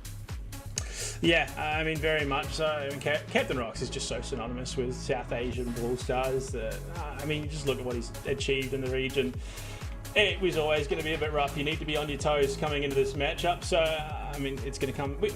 As much as I want to say, it's going to come down to the maps. We know what the maps are. They are very much prepared for this. We've seen the same map set 3 times already. We're going into the last appearance for the night. Gem fort, gem grab, out in the open, knockout and safe zone heist. We have not seen the heist yet in these quarterfinals. Cthulhu, do you reckon, is it Monarchy and MCD to take us there? Well, quite possibly. I would say Monarchy definitely has the upper hand here going into the whole matchup. They have arguably one of the biggest amount of the experience as well coming into the play, apart from their opponents in the upcore esports. So look, there's great plans, great possibilities to see what certain lineups we'll get. The Stu, the Loco, and I believe that's Melody as well, banned out for Stu, Monarchy. Ollie and Ollie. Stu, and Ollie, Melody pardon banned me. out. Yeah, Ollie's been very strong. I mean, especially saw that last monthly finals. I mean, obviously Squeak Meeple and Poco banned out as well. It's going to be a Janet to start things off by Ayush and MCD. Again, definitely felt a little bit lackluster in the gem grab, the gem fort to start things off earlier in the evening. But with the right comp, with the right team, can be a very potent pick. Oh yeah, certainly. So Mr. P does make finally the appearance on the pick side rather than the ban side, and I'm very, very excited to see how will he be able to interact here amongst as well the choice of the Chester for Monarchy. This should be a pretty solid choice here, and well, run that we could potentially see here from Monarchy's side. Yeah. In terms of what you want to pair with the Janet, I mean, you probably want something that can get closed a little bit as well. We have not seen the Carl picked or banned away, so it is potentially available if that is an avenue that either of these teams want to go down. Has been fairly solid in the gem grab so far. MTD, it wouldn't be the worst pairing with the Janet. Does offer you something that can close that gap as well, can go in paired with the Janet to try and make some plays. But before it's a Mortis pick. yeah, look, there is arguments to be made for all brawlers in the competition. Not very good ones, but arguments still. True. Well, look, a few more moments and I believe MCD will get to make that pick happen. But yeah, look, I'm excited to see how will the newcomers into at least this month's finals are going to be able to bring it all out. We still yet to see actually Gray having a reappearance, given that he was a very frequent pick last month as well. But it's Ash actually going to be the choice for the next pick for MCD. And look, I mean, I don't hate it. It's a pretty solid, pretty straightforward pick here that they could have gone with. So MCD might be on a pretty good course for themselves. Yeah, I mean, they found some pretty solid success, I think, in all honesty, earlier in the evening on the gem grab, gem fort. But, I mean, there's only so much you can do as an Ashe. Sometimes it can be an exercise in futility if you don't have the rest of the comp that can back up that damage coming out of the little helpers, the rats.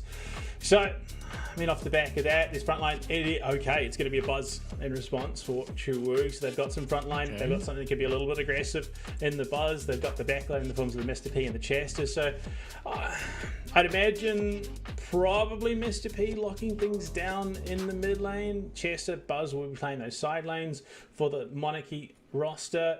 For MCD, Ash, guaranteed to be a side lane. I think you'd be trolling a little bit if you sent it mid, but I mean, what do you round out this comp with? You've got something that can pump out the damage. You've got something that can then follow up on the damage in the form of Janet. What do they need here? Maybe controller. Something, potentially something even that plays that mid lane a little bit better, offers a little bit of mid-range threat. I mean, still, Janet doesn't do that poorly in that mid lane either. Look here.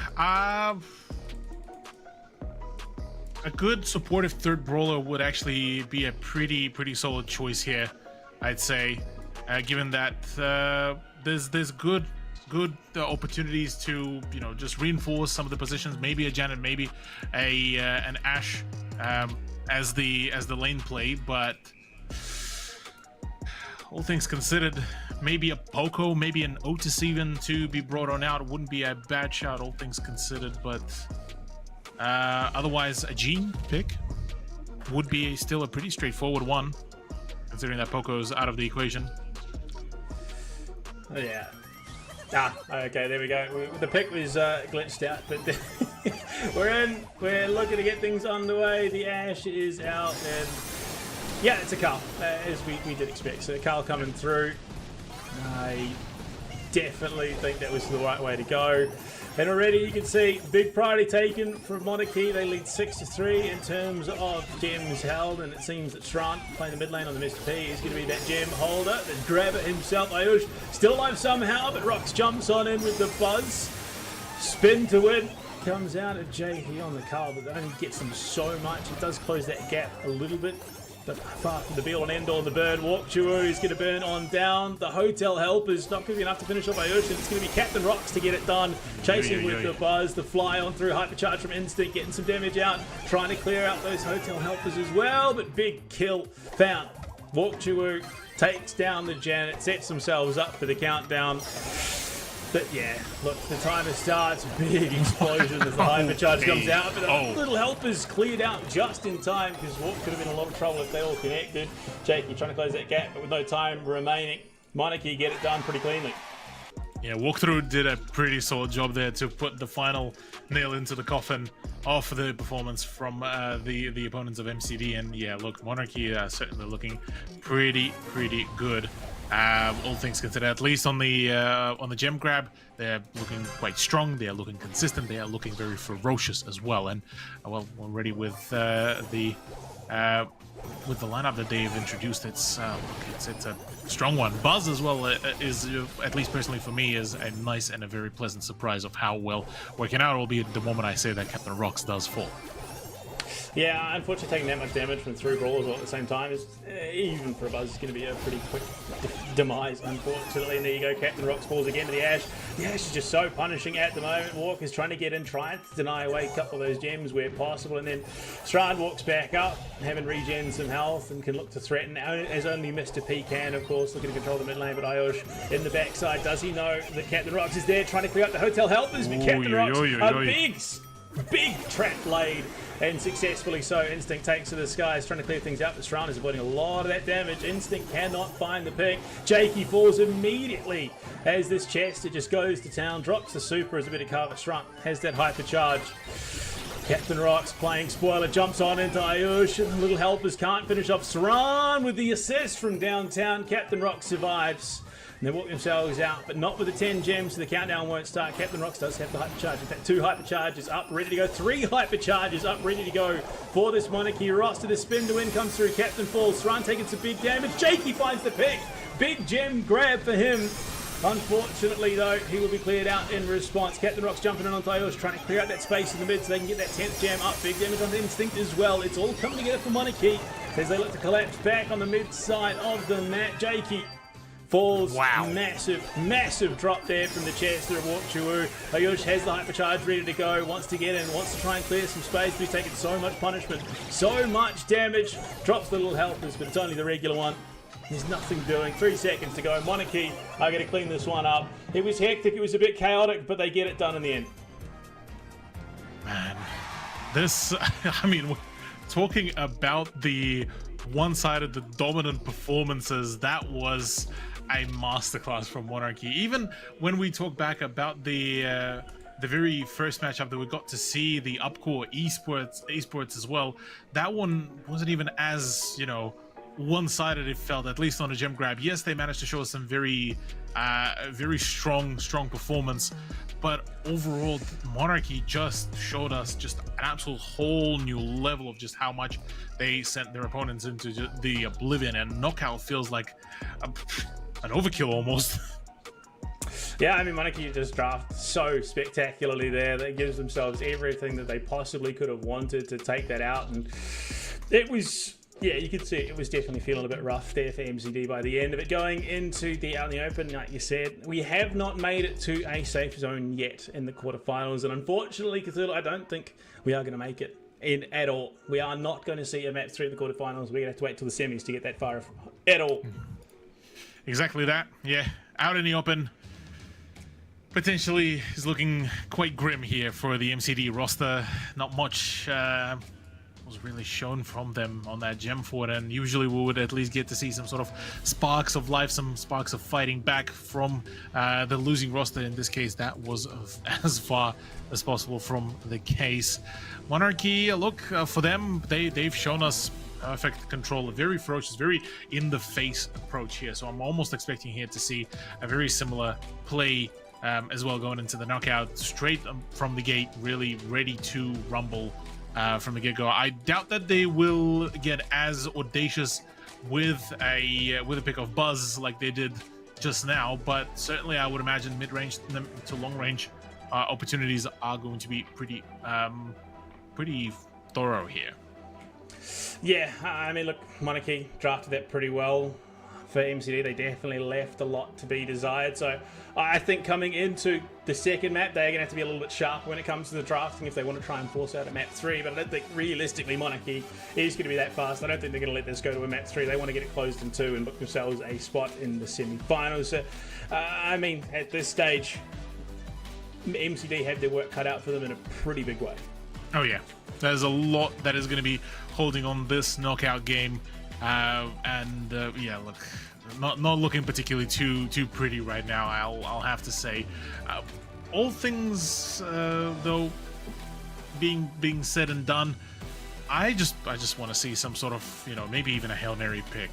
Go for the more outrageous ones, even the, you know, a Things pick. We've highlighted the Things choice that could bear a lot of potential as well, given, you know, the buff that brought out quite a substantial one whilst at it. Could really be the big game changer in the right comp as well. Mr. P got to see a bit more of a presence as well, so maybe that could be a good choice here for MCD to really bring on out. So there's a few opportunities here, or maybe even just doubling down into the sniping game could be quite potent here. Bring out 2 snipers, bring out the Piper and the Bell as well. Do something that will completely throw off the game of your opponents. Yeah, I mean, exactly. As we jump into that drafting phase, Brock, Angelo, Eve, Angelo, and Meeple banned out. So 2 brawlers on each side, copping the same ban. Eve and Angelo not going to be an option. I mean, Eve was all right, honestly. He's done reasonably well on the out in the open. The Angelo as well, that long range. Again, I think with the prevalence of marksman on this map and game mode, there is an argument to be made for the Fink being able to slow down enemy projectiles while speeding up your own team simultaneously is going to be very, very good. But I mean, Gene opened things up for Ayush. Has been a bit hit or miss on the out in the open so far. Yeah, the Gene pick. I'm not too sure if I am a fan of it. I'll be brutally honest here with you. At least in the case of MCD, it's not been really particularly too awesome. Maybe we'll get to see some sort of return on the investment, and given that Gene can, you know, drag over a few of the brawlers in the right position, look, maybe this is sort of the ideal play that MCD are looking to make a play for. For Monarchy, look, straight to the deal. Piper pick, that makes perfect sense here. Yeah, I mean, not to mention the sheer amount of utility that she offers. Not only is she a huge long-range damage threat, she can, you know, she has that escape, being able to jump away with the super, clear walls. And, well, Pearl backing it up. Monarchy here have a huge amount of damage threat. Pearl does reasonably well on the front lines as well. I think realistically, you could go for something a little bit more utility-based, something in terms of the controllers for the likes of Monarchy, but you could also then look to pivot, lean into even more damage, and just completely obliterate MC. I mean, RT, something along those lines, something that can provide a little bit of front line, while also just dishing out huge punishment. For the side of MCD, they need something. At the moment, they're again not wowing me with what they've drafted so far. Yeah, but we're yet to see the 2 picks to bring on out. So possibilities are quite endless here, I'd say, for MCD to really, you know, bring in the full heat. On the side of Monarchy, yeah, look, the Pearl pick has been pretty consistently good here, so I'm quite excited to see them play out. Mandy pick though for MCD, and oh no, a squeak once again is gonna be a difficult one. And yeah, we just got notified as well. Jakey picked RT as well. I am a fan of the RT pick. That is actually a pretty solid one. And Mandy being the marksman to be introduced. Look, not the most ideal, not the most meta pick, all things considered, but I like where they went with that. Yeah, I mean, in terms of thought process, it's pretty solid, honestly. I think there definitely is room for this to work quite well. RT paired with the Gene, I mean, it's a lot of damage threat if you're not careful. So, yeah, positioning is going to have to be key. But looking at the draft that we saw out of Monarchy, has the potential to be insanely oppressive. Squeak, Pearl, and Piper. Positioning is going to have to be so key for MCD. If they're caught out even a little bit, they are going to be quickly mocked up. But I mean, to be fair, the same is true for Monarchy, a Gene and RT and a Mandy. If you're not dodging those shots, if you're not dodging those supers, you are going to be in a world of hurt. Oh yeah.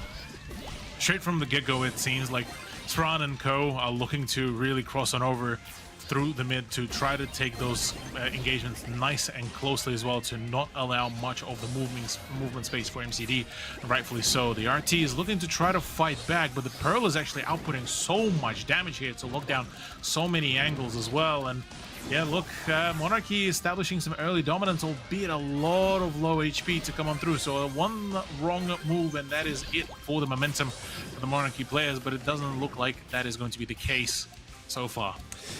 Yeah, I mean, the power of that gadget and the Mandy, the cookie crumbs, just being able to shoot over terrain is a problem, but the Pearl hits the 180, finds 1 and 2. Instinct alone is just going to walk through the gas, does not want to contribute anything more in terms of supers, hypers. I mean, two supers were already up towards those hyper charges. Yeah, the Pearl, the high damage output, just being able to completely burn through. The fact that they were allowed to get that close is kind of crazy. Yeah, well, Jakey, in a matter of seconds, gets to fall here and unfortunately will be returned back to the spectator's screen. That's another one, bites the dust, and it is a very rapid just fall apart off the whole roster of MCD. That's that. That's the first point done and dusted. One more set of the 2 rounds to play out for Monarchy, and they propel themselves into the semi-finals, getting themselves right into the money pool already. So, look, Panda, not gonna lie, this is a dire straits here for MCD.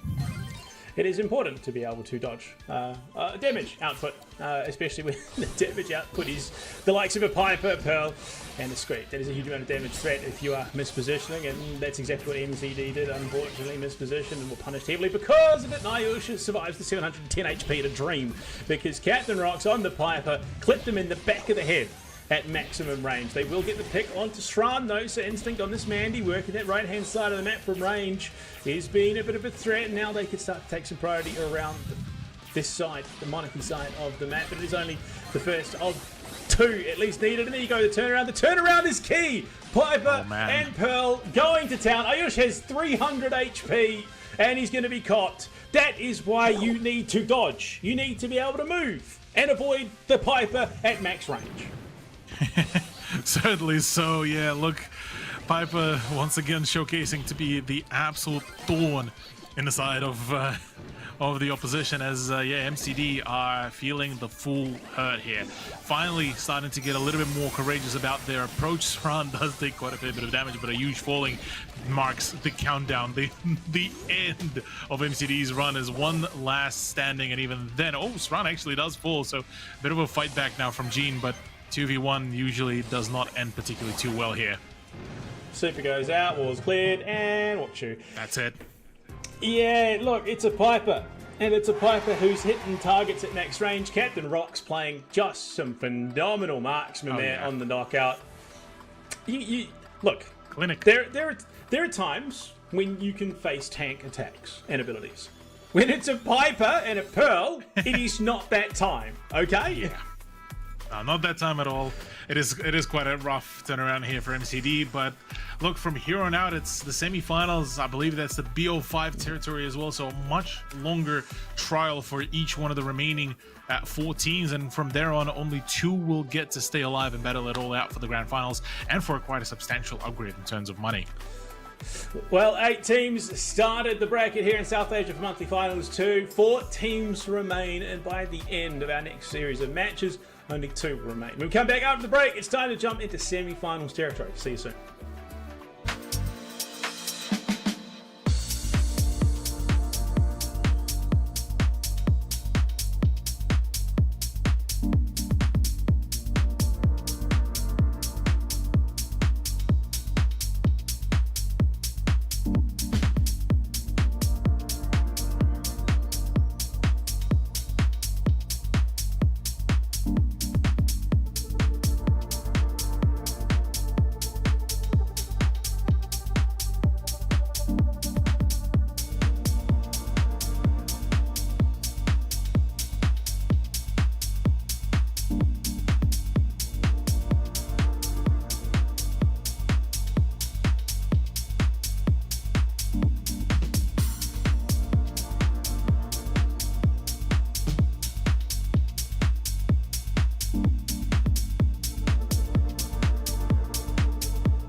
Coming back from the break, it is time to jump into the semi-finals here for monthly final 2 of South Asia. 4 teams remaining up. Core Esports taking on No Hope in semi-final 1.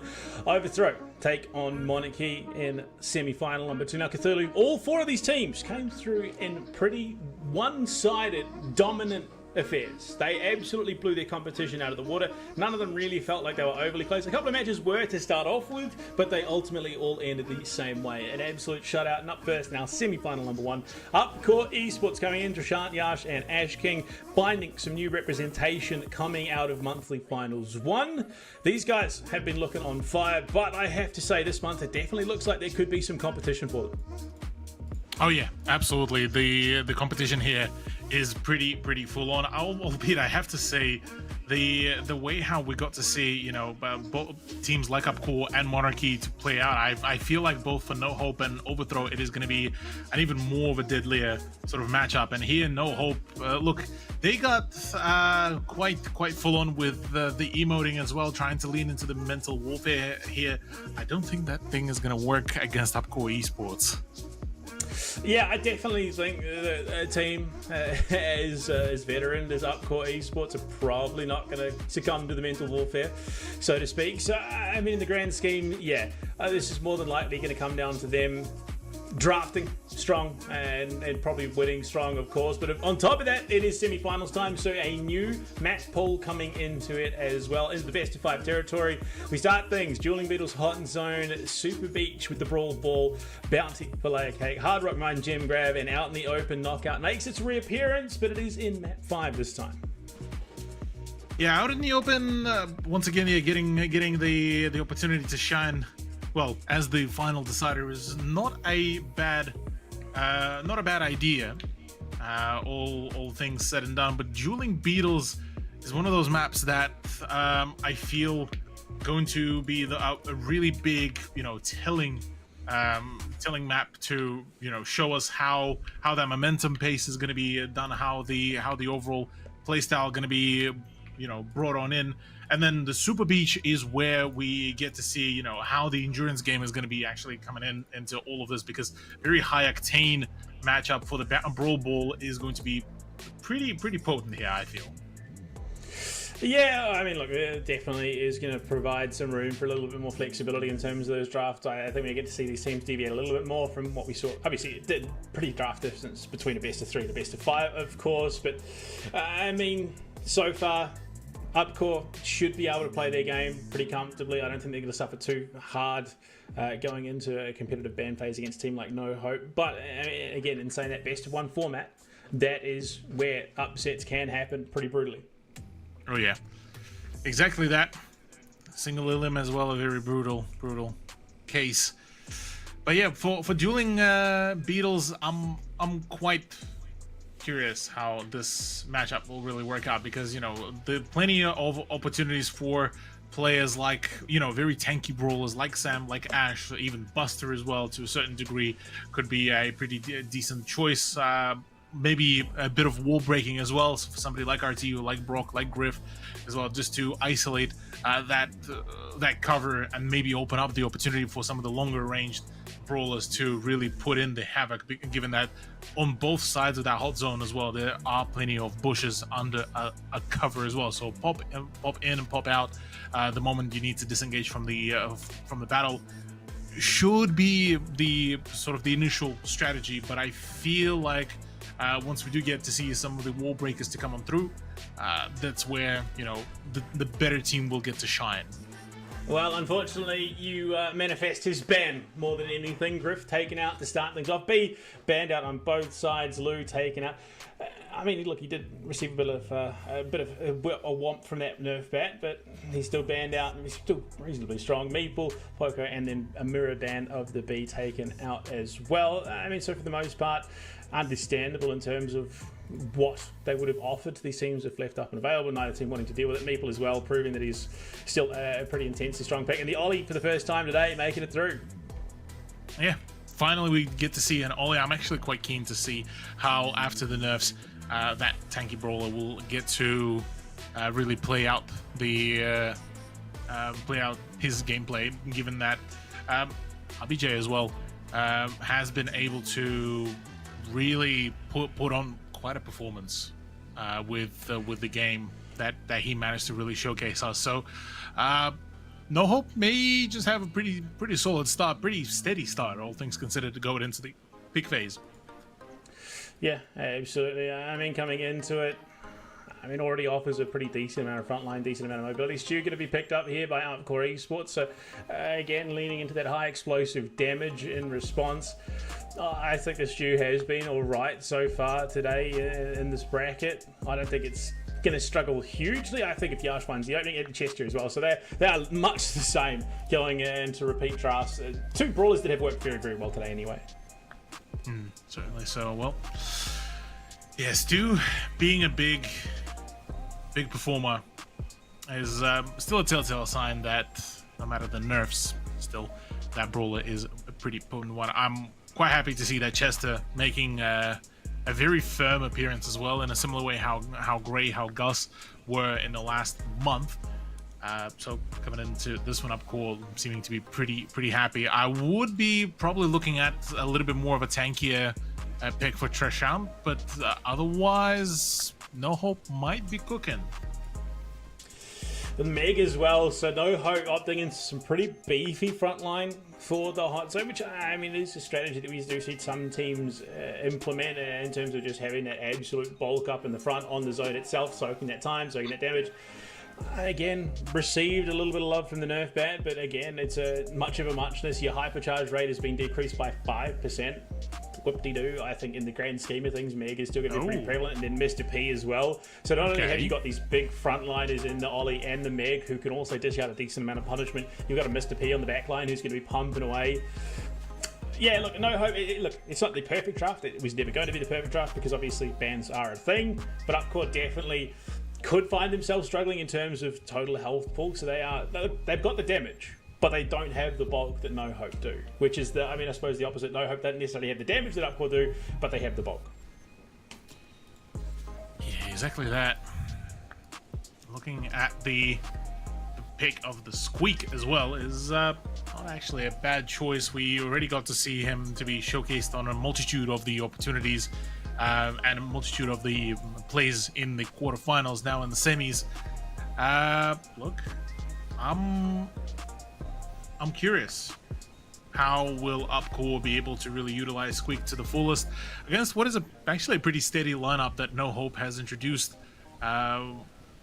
Makes me wonder if they would be that one team that would be able to take off 1 point off the Upcore roster. But otherwise, first map, here we go.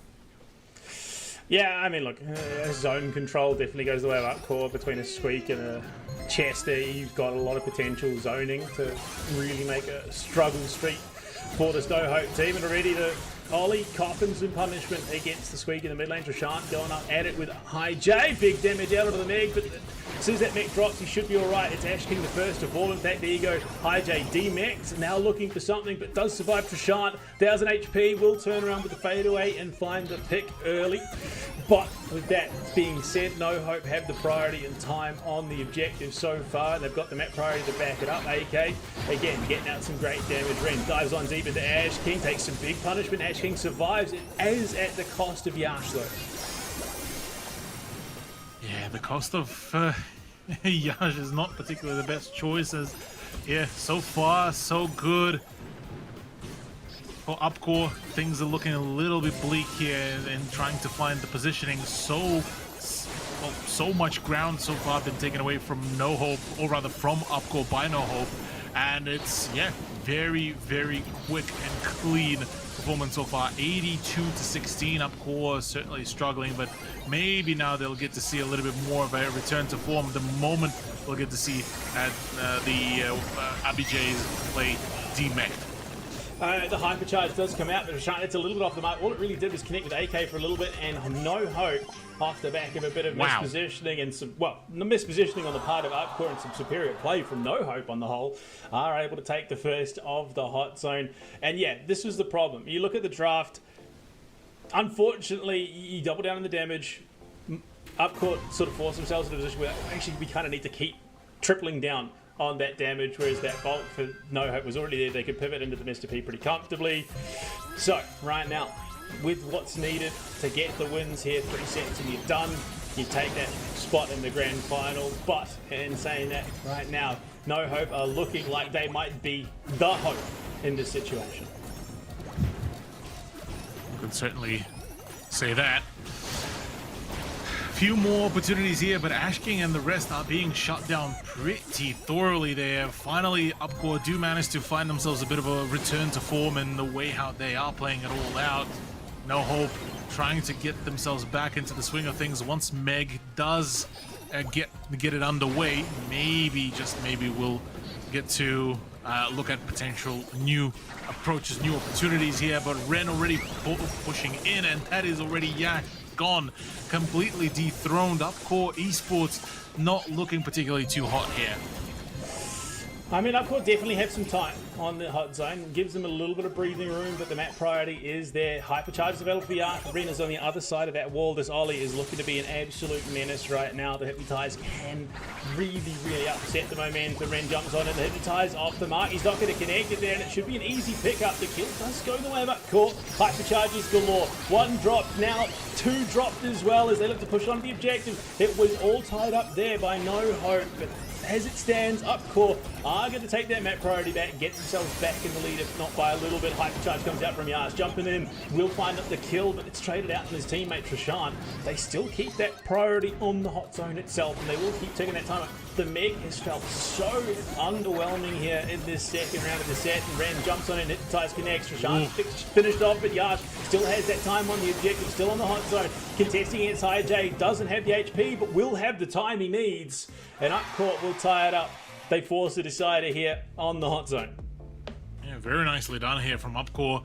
What was a bit of a bleak, honestly, first round. Certainly they managed to really turn things around pretty well, pretty eloquently for themselves. Looking at the potentials here, look, the moment Meg gets dethroned, demeked, I feel like Upcore Esports have a pretty good opportunity for themselves.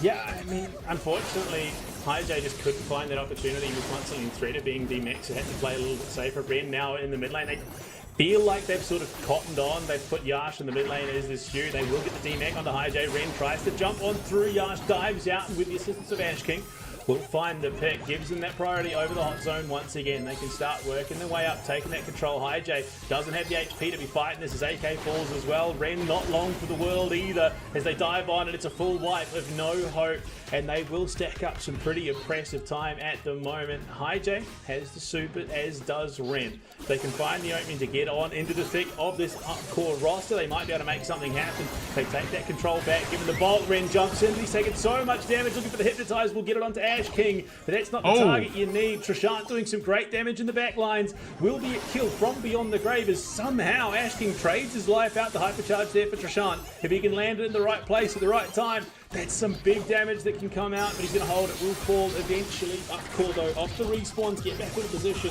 take some priority. Yeah, for Upcore though, they just lost the hot zone yet again. No Hope are back to scoring and now in the lead. Ren does fall, but already the scoring has kept on going. Finally demeked as well. Trishant will unfortunately sacrifice his life as well. For Upcore Esports, they finally back into the overall scoring. Ollie is, well, again, being an absolute menace. Potentially might even get the frag. No, does fall to the hands of Squeak, and well, Upcore, considering how potent they were last month, this time definitely finding a bit of a struggle against No Hope. Ash King falls, and it will be Upcore losing that priority over the mid lane, but right now Yash does have the super, jumping on it. HiJ is being demeked, and Ren pushes too far. Ash does not find the pick, and HiJ survives 91 to 81. You see blinking health bars across the board. The mech comes out for HiJ, and that might just give him the priority he needs, but Yash duck and dive and dodge, and it's about the cycle now. Get those respawns up. Somehow, Upcore have managed to steal that away. I thought for sure, off the fact of that bolt, No Hope looked like they'd gotten in position to get that hot zone back, but they just keep cycling the respawns. They keep players on the objective, and as a result, they will walk away, but it is far from unscathed. And you look at it, at the moment, 19 kills to 22 for the side of No Hope. They actually out-damaged, out-killed Upcore in that matchup, in that set, but Upcore played the objective, played the win condition, and still get it done. Oh yeah. Now, Upcore did manage to really keep themselves in a run and keep themselves consistently performing as well, and that is actually a really big here turnaround for themselves going into now the Super Beach as well. The Brawl Ball is one of those gameplay sorry, not gameplays, game modes. I'm not sure why I'm waffling like this, but game modes that will bring out the biggest amount of momentum shifts that we could see in Brawl Stars as well. Tank friendly map here for Super Beach, so bushes and walls give cover for a lot of the rush plays as well. Healing comps like Poco, like Byron, like Pam will work pretty well here, and also the long range options do hold some weight here for all of the players. The one thing though is the wall breaker combinations will ruin any sort of tank plays, and so aggressive comps will be quite strong here and very much needed here, I'd say. Yeah, I think you're looking for bulky frontline, so I wouldn't be surprised something on the Buster Frank Avenue, just in terms of what they offer in terms of that bulk. Yeah, I think honestly, Poco's probably going to be banned out, as we have been seeing all night. Teams just don't want to be playing into the sustain that he offers right now. But, I mean, going into it from what I hear, No Hope have won the coin toss going with this. So there is chance for them to pick a priority brawler, give themselves a little bit of momentum. But, I mean, again, realistically, they had a pretty solid draft. Unfortunately, it did not matter for them in the end because Upcore were able to cycle through, get those respawns in the right place at the right time, having intensely mobile brawlers being able to get onto that hot zone. In the Brawl Ball, it's a little bit different. You don't necessarily have to worry about just staying on the objective. It's about controlling the ball, controlling the map, controlling the pacing, because if you have one bad elimination, you find someone out of position, you are really going to struggle. Griff B, Ollie banned out by Upcore, so we aren't going to see the Ollie coming back in. Mr. P, Meeple, and Anita being banned out by No Hope. So I mean, the obvious is you're looking something along the lines of a Frank Stew, even great in terms of the self-pass, is going to be able to get out that field rather rapidly. Something along the lines of a Melody, much the same, able to go for the self-pass. Mortis as well, self-pass, just get out that field very quickly. It becomes essentially a one-man unit, but now that presents a problem for Upcore. Either they need some lockdown or something that is just going to absolutely obliterate the Stew so that he can't go for those aggressive plays up the field with the dashes. No Hope. If you find something that can support the Stew pretty comfortably, keep him alive, give him even just an added speedy boost, something like the Max. Probably not the Max, just because it means we're a very squishy lineup, but yeah, something that can accelerate the Stew a little bit. This could quickly become very uncomfortable for Upcore. Yeah, I was just about to say, yeah, maybe even a Max choice wouldn't have been too bad of a choice here, all things considered. I'm just looking through quickly the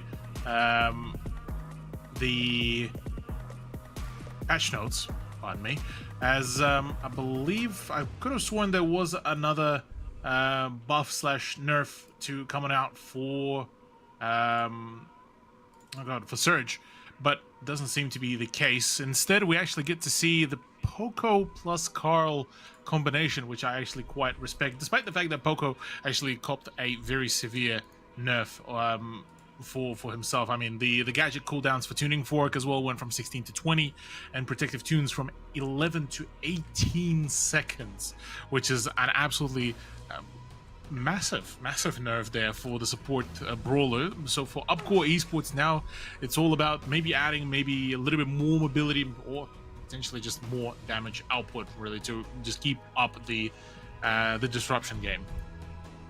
Yeah, well, I mean, look, you see the loot coming in, so it is that lockdown now going to be available for No Hope, something that will potentially give Stu the opening to make those plays up the map while someone is locked down from Upcore Esports. I mean, Poco does have the ability with the gadgets to deny that's just that crowd control, but it's very much a timing issue, so you need to be on the ball when using those gadgets. But final picks for either side. Frank, yeah, I was expecting that beefy frontliner for someone to come out. It is going to be for No Hope. So not only have they got lockdown in forms of the loot, I mean, great super, just great passive in the end, but Frank as well, so a huge amount of burst, huge amount of lockdown, and frontline for him, while High J or whoever is picking up the Stew in the back line is going to be doing damage, can get up to South fast if he finds an opening.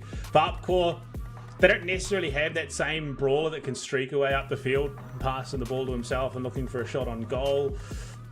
I don't think it really helps the comp if they prick something like that. They probably want something that fights a little bit better with the team. At this stage, their best bet is to just blow up No Hope. Max, yeah, look, it's not that super quick jump up the field. It's still something that can accelerate. If you get the super, the hypercharge off at the right time with ball control, you can really just streak away and outpace No Hope. So, look, both teams have solid drafts, but they become very, very situational. If you find yourself caught out in the wrong spot at the wrong time with those wrong supers up, you are quickly going to be wiped off the map. So there is a lot. This will likely be a set that is riding on a knife's edge. Oh yeah, lots and lots of very dangerous prospects here for both rosters. Like you said, the opportunity for for being caught out off guard is going to be quite problematic. So I'm looking at this here. Frank being isolated here is probably going to be one of the big plays here, just to get rid of the squishiness, but he's actually gone on his own crusade here completely. Yeah, I mean, right up in the thick of things on the Lou, you kind of want to be playing a little bit safe. Yash caught in response, and off the back of that, they are looking to get aggressive. But Trant had the ball. AK should be able to pass to High J, and they will be able to slot it home. And yeah, that is the problem. While yes, Carl does have a bit of heft in terms of how healthy he is, it is far from the same compared to the likes of a Frank Ren. They get the lockdown on Ash King. This is unfortunately a very, very squishy lineup. And even with the super out of Trishant, you are barely chipping away at AK on the Frank. So this is definitely coming down to timing. Already you can see No Hope. The draft just feels a lot more comfortable. They are going to be able to get a lot more damage. This is going to have to be multiple team wipes up to even consider scoring. Oh yeah, definitely. So, cool. Wanting to find their early pushes, and certainly will. The Carl is just too good right now with the amount of mobility, and yeah, the ball keeps on getting passed around. That is it. That is the first score to come on through here for Upcore Esports. Look, yeah, this is so far panning out to be a pretty solid matchup of Brawl Ball between these two rosters. No Hope managing to still be able, despite all the shortcomings, still showing us some pretty good overall performance. Yeah, I mean, the problem being you have to burn through so much. Ren just holding the ball with an absolute stellar save there right in front of the goal. Now they can start to work it back up the field. The problem being is if they just leave AK on his own to his own devices in the face of Upcore, they do burn through him pretty quickly when that damage is just a singularity, and they're going to do it just the same again. Unfortunately, they aren't going to be able to finish off this Frank, so he should be able to regen enough of that HP unless they can just keep chipping those shots in. High J falls, so they are going to just try and find those openings. They can now start working their way up the field. Hypercharges are going to be available. Just tucking it in behind that indestructible wall gives them that mobility to pivot where they should like if they find a pick. It is dangerously close to overtime at 1 apiece, so we could see everything just drop by the wayside, at which point there is room for potentially Upcore to make a play off the back if they get that max super up. So 12 seconds left to go, unless there is an opening here. Big pick onto Red, looking for more into High J. AK doesn't have the HP, and that is that sustained damage that Upcore needed. They get the pass up to Trishant, but the respawns are there. They're going to have to play this one carefully. Overtime just slots it in that right-hand side, just inside the post, and Upcore will take it. But this is a tenuous game of Brawl Ball. Yeah, look, tenuous indeed, but man, what a way to conclude that one, given just how just, you know, out in the open. The moment overtime kicked in, okay, yeah, that's all we needed. Yeah, I mean, the set is very, very scrappy, very, very tense. But Upcore, if they can find that opening, we've seen what they can do with those openings. Definitely felt like No Hope fell apart a little bit. Yash going to be jumped on here by High J, and unfortunately, with AK taking as much damage as he had from Ash King, they're probably not going to find the avenue to pull in onto Ash King. He does find the turnaround though, and they find Ren as well. And so definitely feels like there's a pretty significant disconnect for No Hope right now. There's just nothing they can do. The speed boost is just absolutely demolished. Ball set up right in front of the goal. Trishant gets a shot on with the super kick, and they find themselves up onto set point right now. No Hope just completely crumble. Their synergy falls off a cliff. They need to be playing up and together in the pocket. Frank needs to be frontlining with Lou and High J on the stew, dishing out punishment. They're just going to work the ball up the field a little bit. But for now, it's looking a bit bleak. Hypercharge out from Ash King. He might just go for a solo run here. Great hypercharge out for the Frank, but it doesn't matter. The damage is just too explosive. And they're going to send the ball in 1, 2, and 3 as Trishant finds the kill onto Ren even. Up score really pace themselves, and the momentum comes slamming on home to end the Brawl Ball. No chances whatsoever there for No Hope. As couldn't really find themselves their own pacing, their own footing, and yeah, that one was I blinked, and that's already it for the run in the Brawl Ball. I believe one more that is remaining, the Layer Cake, the Bounty, to be brought on out. The highly sniper favored map as well. Layer Cake, I believe, is a returner as well from the last month's competition, and that one was a pretty brutal one to watch as well. If the team didn't really get that initial timing for themselves, initial momentum, it was just an absolute done deal. But plenty of pushes does mean for that there's open opportunity for a lot of the sneaky plays, and maybe a few of the assassin picks would be a bad shout either. I have to say, in a month, we see Blinks going and picked up by Upcore. They've even they're rocking the jerseys already on the player cams, so they are just absolutely locked in for this new team that they're playing under. Upcore really doing obviously bits for them. No Hope will pick up the coin toss in the third set as well. Again, they've picked up, I think, the last two even. Upcore just have not cared. It hasn't really affected their game plan. They've stuck to it. They've won it out, and they are primed and ready. One set away from booking themselves that spot in the grand finals, going for the back-to-back title in the South Asia Monthly Finals. And if I'm being honest, they're looking like they might just be on the money. Oh, certainly so, yeah. Might be very much on the money here. Upcore riding what could arguably, one could say, the new org buff, if anything. We usually would hear the new org curse or anything. In Upcore's case, it is very much of a buff. They are full-on speeding towards the grand final. They want to get this, and they borderline almost feel like they know that they are getting the grand final. Yeah, very rarely is it the new org buff. Usually it does end pretty dismally in these situations. But for Upcore, it is working. And it's not just done here in South Asia. They've picked up a new shiny roster in Southeast Asia as well. RT, Gene, and Ollie banned out. Tick, Meeple, and Ollie banned out again. For No Hope, it will be a Janet first pick here for No Hope off the back of that coin toss. Upcore, I mean, they've got options. They've got avenues. This is far from an uncomfortable situation with those bans targeted against them. They've got a game plan. They will, for sure, be locked in for this set 3 as well. Oh, yeah. Absolutely. Mr. P is the first pick here in favor of Yash, and we got to see a fair few of the Mr. P plays from Yash last time as well. So, Upcore Esports starting off with a very strong pick, even arguably even better than the Janet choice for No Hope. Yeah, Carl, Mr. P, looking pretty scary. Upcore have been on fire since set 1 of the day, and they are looking to continue that trend here all the way to the grand finals. They've yet to drop a set, so they're looking pretty clean as well.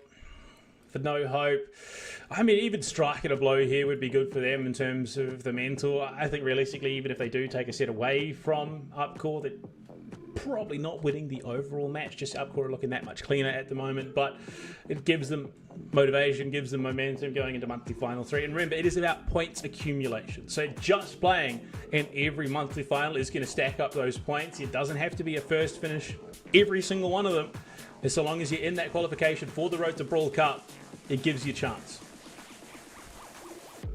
Certainly so. Stu has the next pick for No Hope. Does indicate for a want to have a bit more of a mobility, a little bit more of the, maybe even an aggression to be brought on out. And understandably so, Stu has been a very potent brawler to play out. So look, I'm now curious what will AK pick for this play, whether it's going to be something of a long range, maybe even a thrower. Whereas on the side of Upcore, what else do we need? Maybe a Max as an extra choice. Oh, okay. Sam. Okay. Obviously, the game plan here. I mean, to be fair, you've got a Janet who's going to be diving on deep with a jetpack. You've got a Stu that can follow that pretty comfortably. And then Sam is just an absolute unit. He's a beefy lad. He's got those knuckle busters as well. Yeah, you got to be careful. You got to be careful positioning-wise. So, at this stage, No Hope. It's not an amazing draft. It's not a phenomenal draft. It's still a good draft. I'll give them that.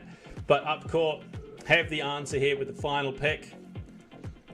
Oh boy, there is potential for them to really run away with this. I mean, already Mr. P. Carl is going to be a bit impressive. I'm not sure quite how well Sam is going to be able to deal with that, especially with the range threat. And Chester, the iconic up-core pick if Chester comes through again. I think Sam is going to really struggle to get in position to deal damage and be active in this set because of just, I mean, Carl, Mr. P, Chester, they're not really going to struggle all that much into the face of him. It is gonna hurt a lot. I definitely agree with you here, Panda. The overall set of picks that we are witnessing here, leading to at least for me to believe that no hope, maybe just running out of the said hope as well, quite rapidly. Given that overall, look, in any other situation, their lineup is pretty promising against upcore. I feel like. Even in the draft phase, we may have already lost them. It is never over until it's over, though. So you take that to bounty. You're going to have to be pretty onto it in terms of positioning. Blue Gem stolen away by Upcore. And Ash King playing very aggressively on this chest. AK on the right-hand side. That right lane does drop the fist. He unfortunately not in the position that he's wanting to. So they're not going to do much here. That super's still in hand. If he can close the gap onto someone here and find an opening, yeah, he can has the potential to do all the damage, but closing that gap is the problem. Does look to use the gadget to pull in Yash, but he's so quickly melted that it does next to nothing. Ren as well, looking to try and find an opening, but Shant ducks away with the super. He's going to stay safe for the moment. And off the back of that, 3-0 in terms of lead up court, holding pretty firm. No hope, very really unfortunately might just bleed out of this. Yeah, not the most ideal scenario, to say the very least, but right now for Upcore though, a 3-point lead is already something to keep on pushing the distance here and keep on pushing even more of that damage, the time. 48 seconds to go, no hope. May just still be able to steal this away, but right now the positioning is absolutely phenomenal. Ash King, though, overextending is not looking particularly too good as Sam is going in. Sam is gone. He went in and he never returned. Yeah, the Flaming PX unfortunately is burning away. Hi Jay looking to get in the back line. Shant just tucks in. He's going to spin to win, but it's largely much of a muchness as they just keep kiting away. AK has really struggled to find effect, and they will find Hi Jay as well as AK. And they are just funneling starts onto Upcore at the moment. The set is looking like it will be a pretty succinct one. Drop the base comes up from Ren, but it's immediately demolished because it's Mr. P and he can just do that with his attacks. Yeah. So, as it stands, 6 seconds left. What are you going to do in this situation other than just run it down again? If you know hope, unfortunately, there is nothing you can do. 9 stars to 0. It barely felt like no hope were in that. They need to find some better positioning if they want this Sam to find effect. Yep, that's exactly that. And look, quite an unfortunate result here, all things considered, for no hope. They've tried their best to keep it up for the first round. Unfortunately, just couldn't really do much of it. One more is all that is left for Upcore Esports. Match point, series point to go into the grand finals, and it feels like no hope after the first couple rounds at the on the first map just didn't really give much to us. Once again, Carl claims another victim through the burn. You gotta be so careful. This is very risky.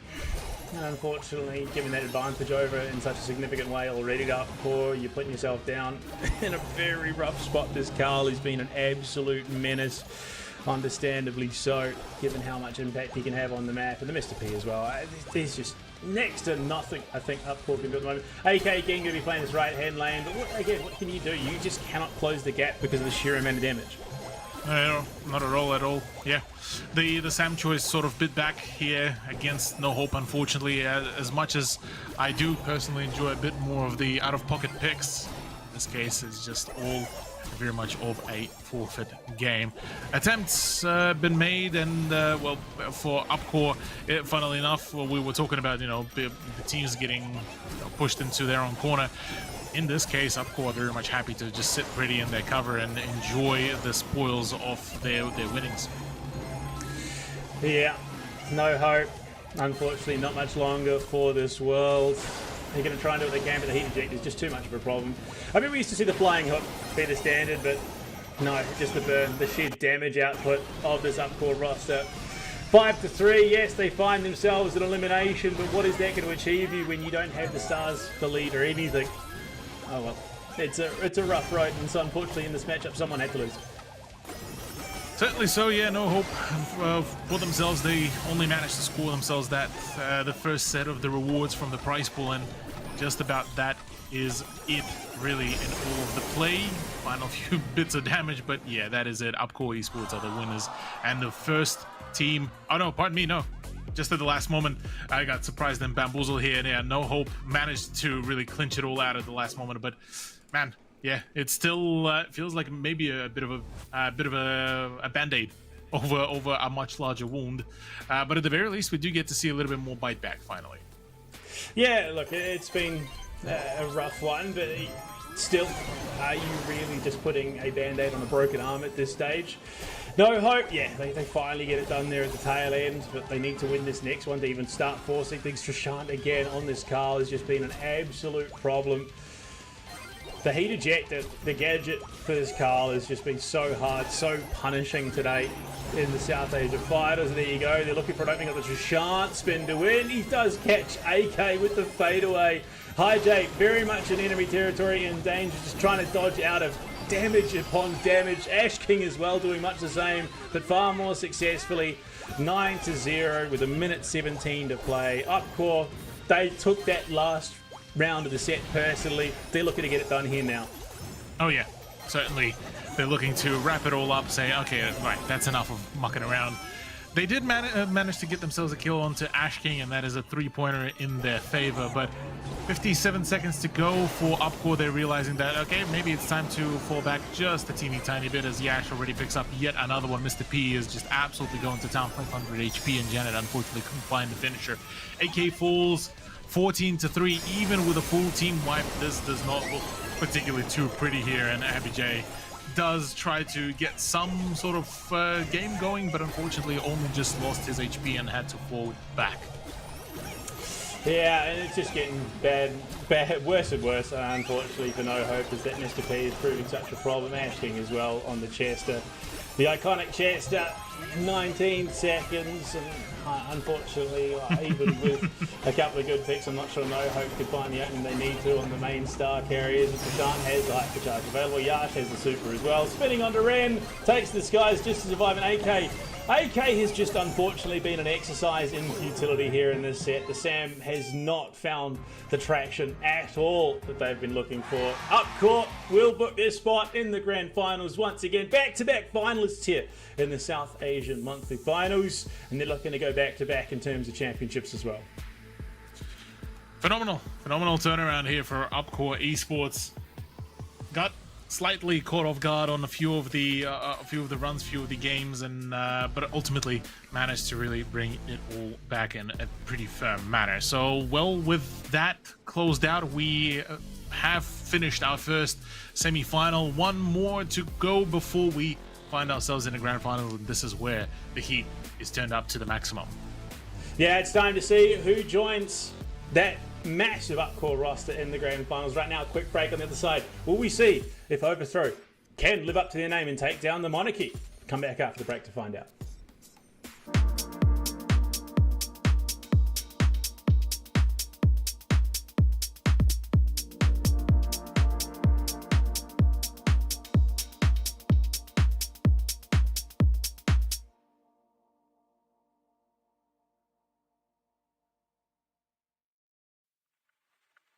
From the other night till morning.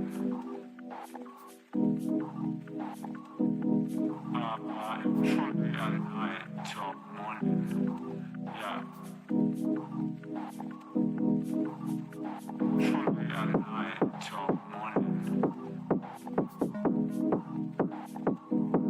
It was from the other night till morning. Yeah.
top one.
One team already in the grand finals. It is Upcore Esports. Now it is time to figure out who joins them. Overthrow versus Monarchy on the cards up next. Both teams came through very strongly in their quarterfinals. Now, we saw it in our first semifinals. Things were a little bit more hotly contested between those dominant teams. We'll have to see, of course, Cthulhu, if the same can now be said for Overthrow versus Monarchy. Both had dominant quarterfinals, but now, what will they bring to bear against a more capable opponent that can put them under pressure?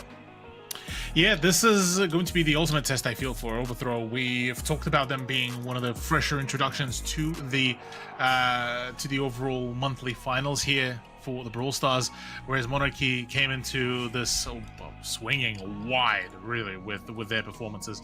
So I feel like, yeah, this could be still a pretty leveled game, but with the experience that Monarchy are bringing over, and with the fact that Walkthrough as well now been added as the freshest introduction to the roster, I feel like they have a little bit more of an advantage here. And the way how they've played it all out, the way how their synergy worked was absolutely through the roof. Yeah, I mean, absolutely. So it is really going to be a test in terms of, obviously, again, an opponent that can do a little bit more in the face of them. Of course, both playing on the same ping. Same map. Vito's coming through for the semi-finals as semi-final 1. We got to lay a cake for that bounty. We were unable to progress any further. It's time to see if we can do the same here in our second semi-final. But, I mean, realistically, going into the draft, you're looking at Overthrow, ban out the Meeple, the Bear, the Mr. P. Some big picks that we've seen already play dominantly so far this tournament. Stu, Ollie, and B again copping the bans here to start things off. So far, I mean, look, again, things are lining up, make a lot of sense with what's been strong so far. Lou as well, going to be picked up first for Overthrow. Yeah, Lou, choice for Overthrow is not a bad shout, but does need to have the roster to be built around him pretty thoroughly, because otherwise things will look a little bit dire. On the side of Monarchy, look, I'm expecting maybe, say, a choice of, well, who would be a good choice? Well, once again, a Stu will potentially come on out here. I wouldn't put it past that, maybe even a Chester pick to bring on out, just considering how potent and powerful he was so far. Otherwise, look, the opportunities are plentiful. Meeple would have been great here, but unfortunately banned out. So in reality, yeah, a Bell is the next best choice. A good overall long-range capability player, and especially given that the range is going to be quite key here on our first map for dueling beetles. This might be actually the right key here.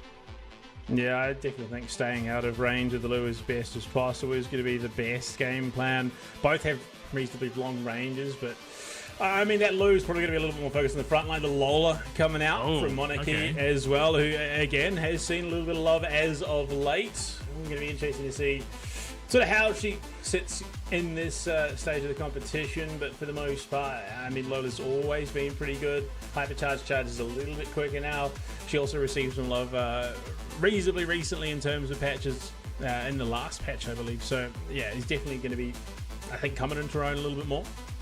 Oh yeah, I'm looking forward to this. But now the question comes from Monarchy, what do they bring out for a little bit more of a tankiness play, given that they already have some pretty solid damage output overall. Instead of overthrow, though, well, my question has been answered. It's a Carl pick, and actually, I rate that. That's a solid choice. Carl has been a pretty potent brawler in a good chunk of the lineup. So right now, well, prime time for that. Yeah, I mean, like, you just see he fits synergistically so well into the vast majority of comps. Does a lot of damage in his own right. Now Byron, so they're opting for a little bit more sustain. Byron's got some pretty decent damage output as well. So yeah, I rate this just keeping that Carl a little bit healthier, the Lu as well. They can threaten from range if that super connects for the Byron.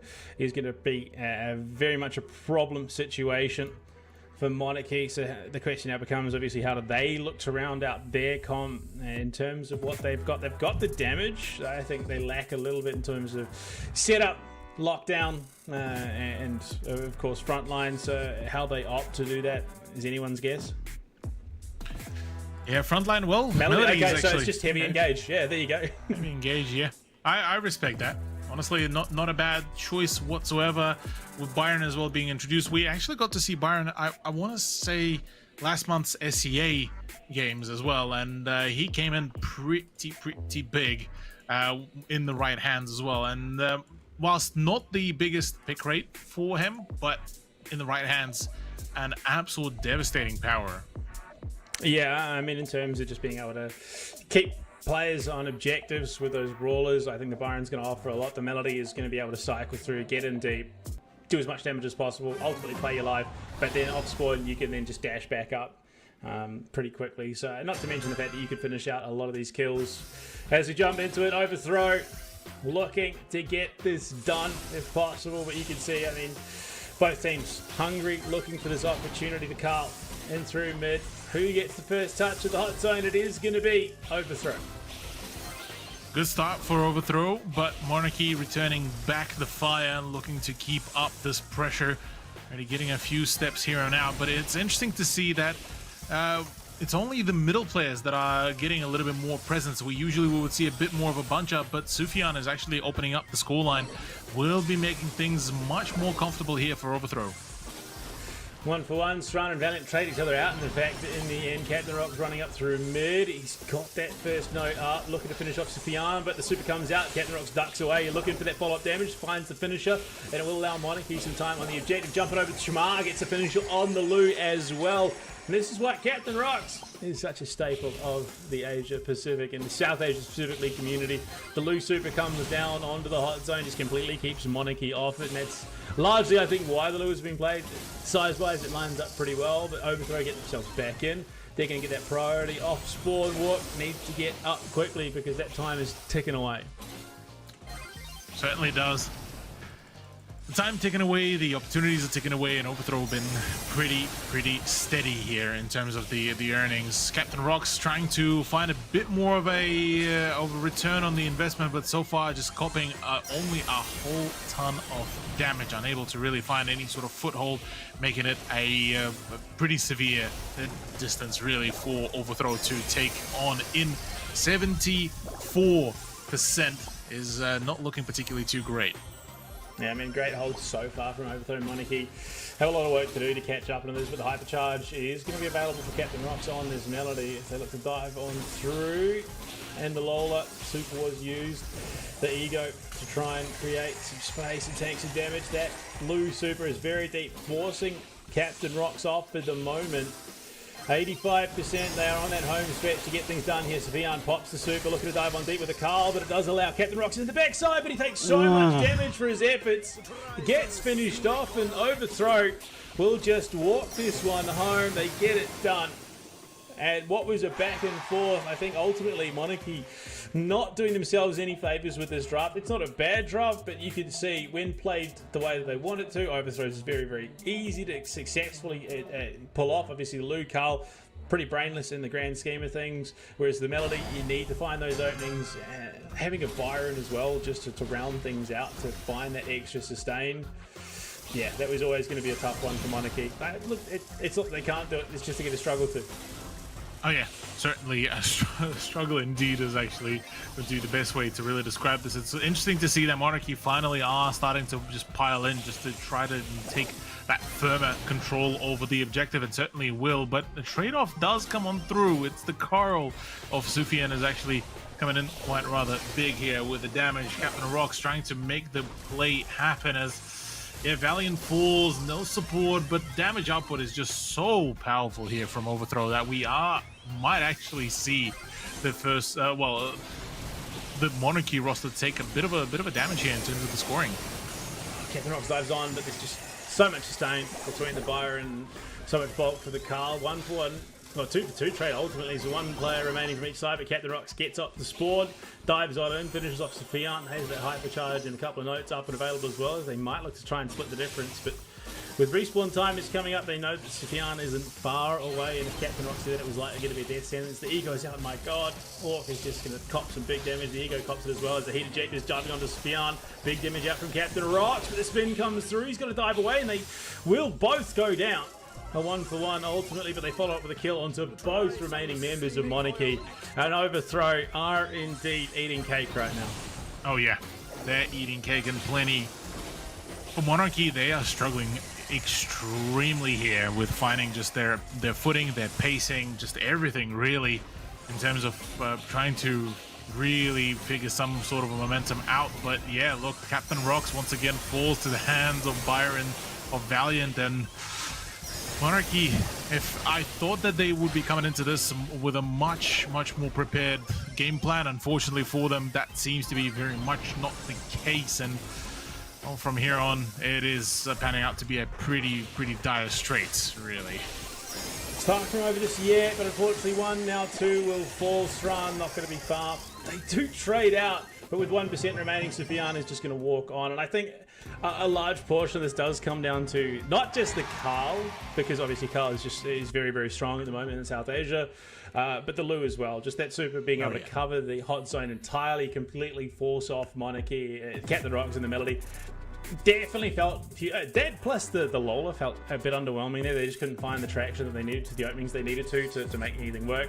Having the Byron as well to sustain for Overthrow, they really did, I think, pull out the better draft in that matchup. So look, it's not the end. It is a best of 5, of course. It's only a single set now dropped from Monarchy. They have the potential to close it out in the next 3, but Overthrow, it's a great start for this set, this series for them. Oh yeah, 100%. For Overthrow, they want to continue this momentum. The Brawl Ball will be very much that, a test of the momentum, a test of the play, of the push. So from here onwards, they can really make that dream happen. Overthrow Monarchy sent themselves into the grand final, and that is already quite a substantial upgrade in terms of where they are looking to find themselves in this economy, in this setup. So. Look here for Monarchy, it feels like maybe they've underestimated the player, or ultimately just there was a draft loss in every possible capacity. I will have to highlight and say that whilst the idea of the long-range play was great, it felt underused from Monarchy. The Bell pick borderline was a hindrance, if anything, and the decision to play for a very sort of standardized 3-lane sort of setup did not age well whatsoever. Yeah, no, they really couldn't find the traction that they were looking for in that draft. But going into map 2 at the Brawl Ball, let's see. Ollie, B, Chester banned out, Anitalu, and Meeple banned out. So, I mean, getting into it, Overthrow, they've got that momentum, they've got that map buffer that they can now look to play around, whereas for Monarchy, you're playing from under the pump. And this is where we see good versus great teams succeed. A good team can play well when ahead, a great team can play well when behind. So if Monarchy are a great team, they could definitely pull this one back. We'll have to see. Certainly so. Well, with Max already being brought on out, we'll sort of pick for the mobility is going to be a really good choice here. Once again, the freshly buffed Sneaky Sneakers gadget that will be quite potent here for Max as well, from 12 to 10. So more mobility, more plays. Stu as what arguably could be considered as a counterpart, or rather the synergy partner for Max will be brought on out on the side of Overthrow. So whilst Monarchy are starting it off with with the support, Overthrow showing their cards straight from the get-go. They are declaring an all-out war. They're wanting to get into Monarchy's heads. Yeah, I mean, both teams already have that mobility to set themselves up for anything in terms of getting the ball up the field. I mean, again, you're probably looking to something in terms of frontline, which is the Frank, which I was just about to touch on. So Overthrow are going to opt with the Frank for themselves, so it gives them a little better gap. It forces Monarchy to play a little bit more reserved. I mean, it's not going to be just sitting completely at the back of the field. It's going to be, you know, can we go in? If we do go in, are we going to be punished? We need to kite out this Frank just a little bit better. So Monarchy now, do they match that bulk? Something along the lines of a bust, so they can't pick the Ollie because it is of course banned out.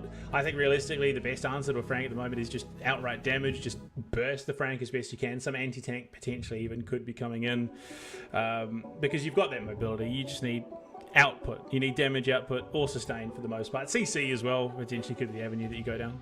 Yeah, okay, yeah, so bulk frontline is going to be the El Primo in response, which to be fair, we have seen a decent amount of, especially coming out of the last monthly final. Also has that wall break as well. So honestly, a pretty solid pick. Oh yeah, good sets of choices here on the side of Monarchy. Yeah, the Juju being introduced as well. It has been a hot moment since we got to see Juju as well. And yeah, look, Monarchy building it all up for a really well accelerated push, I have to say. Yeah, no, I really rate it. I think they can do a lot. The Juju, again, while receiving a bit of love from the Nerf Hammer, is going to be doing reasonably well. I don't think it was, again, one of those situations where she's just completely nerfed into the ground. She's still going to be pretty relevant. And the Melody comes out this time for Overthrow, so they double down. So you're going to have Shu and Melody who are going to be streaking up the field.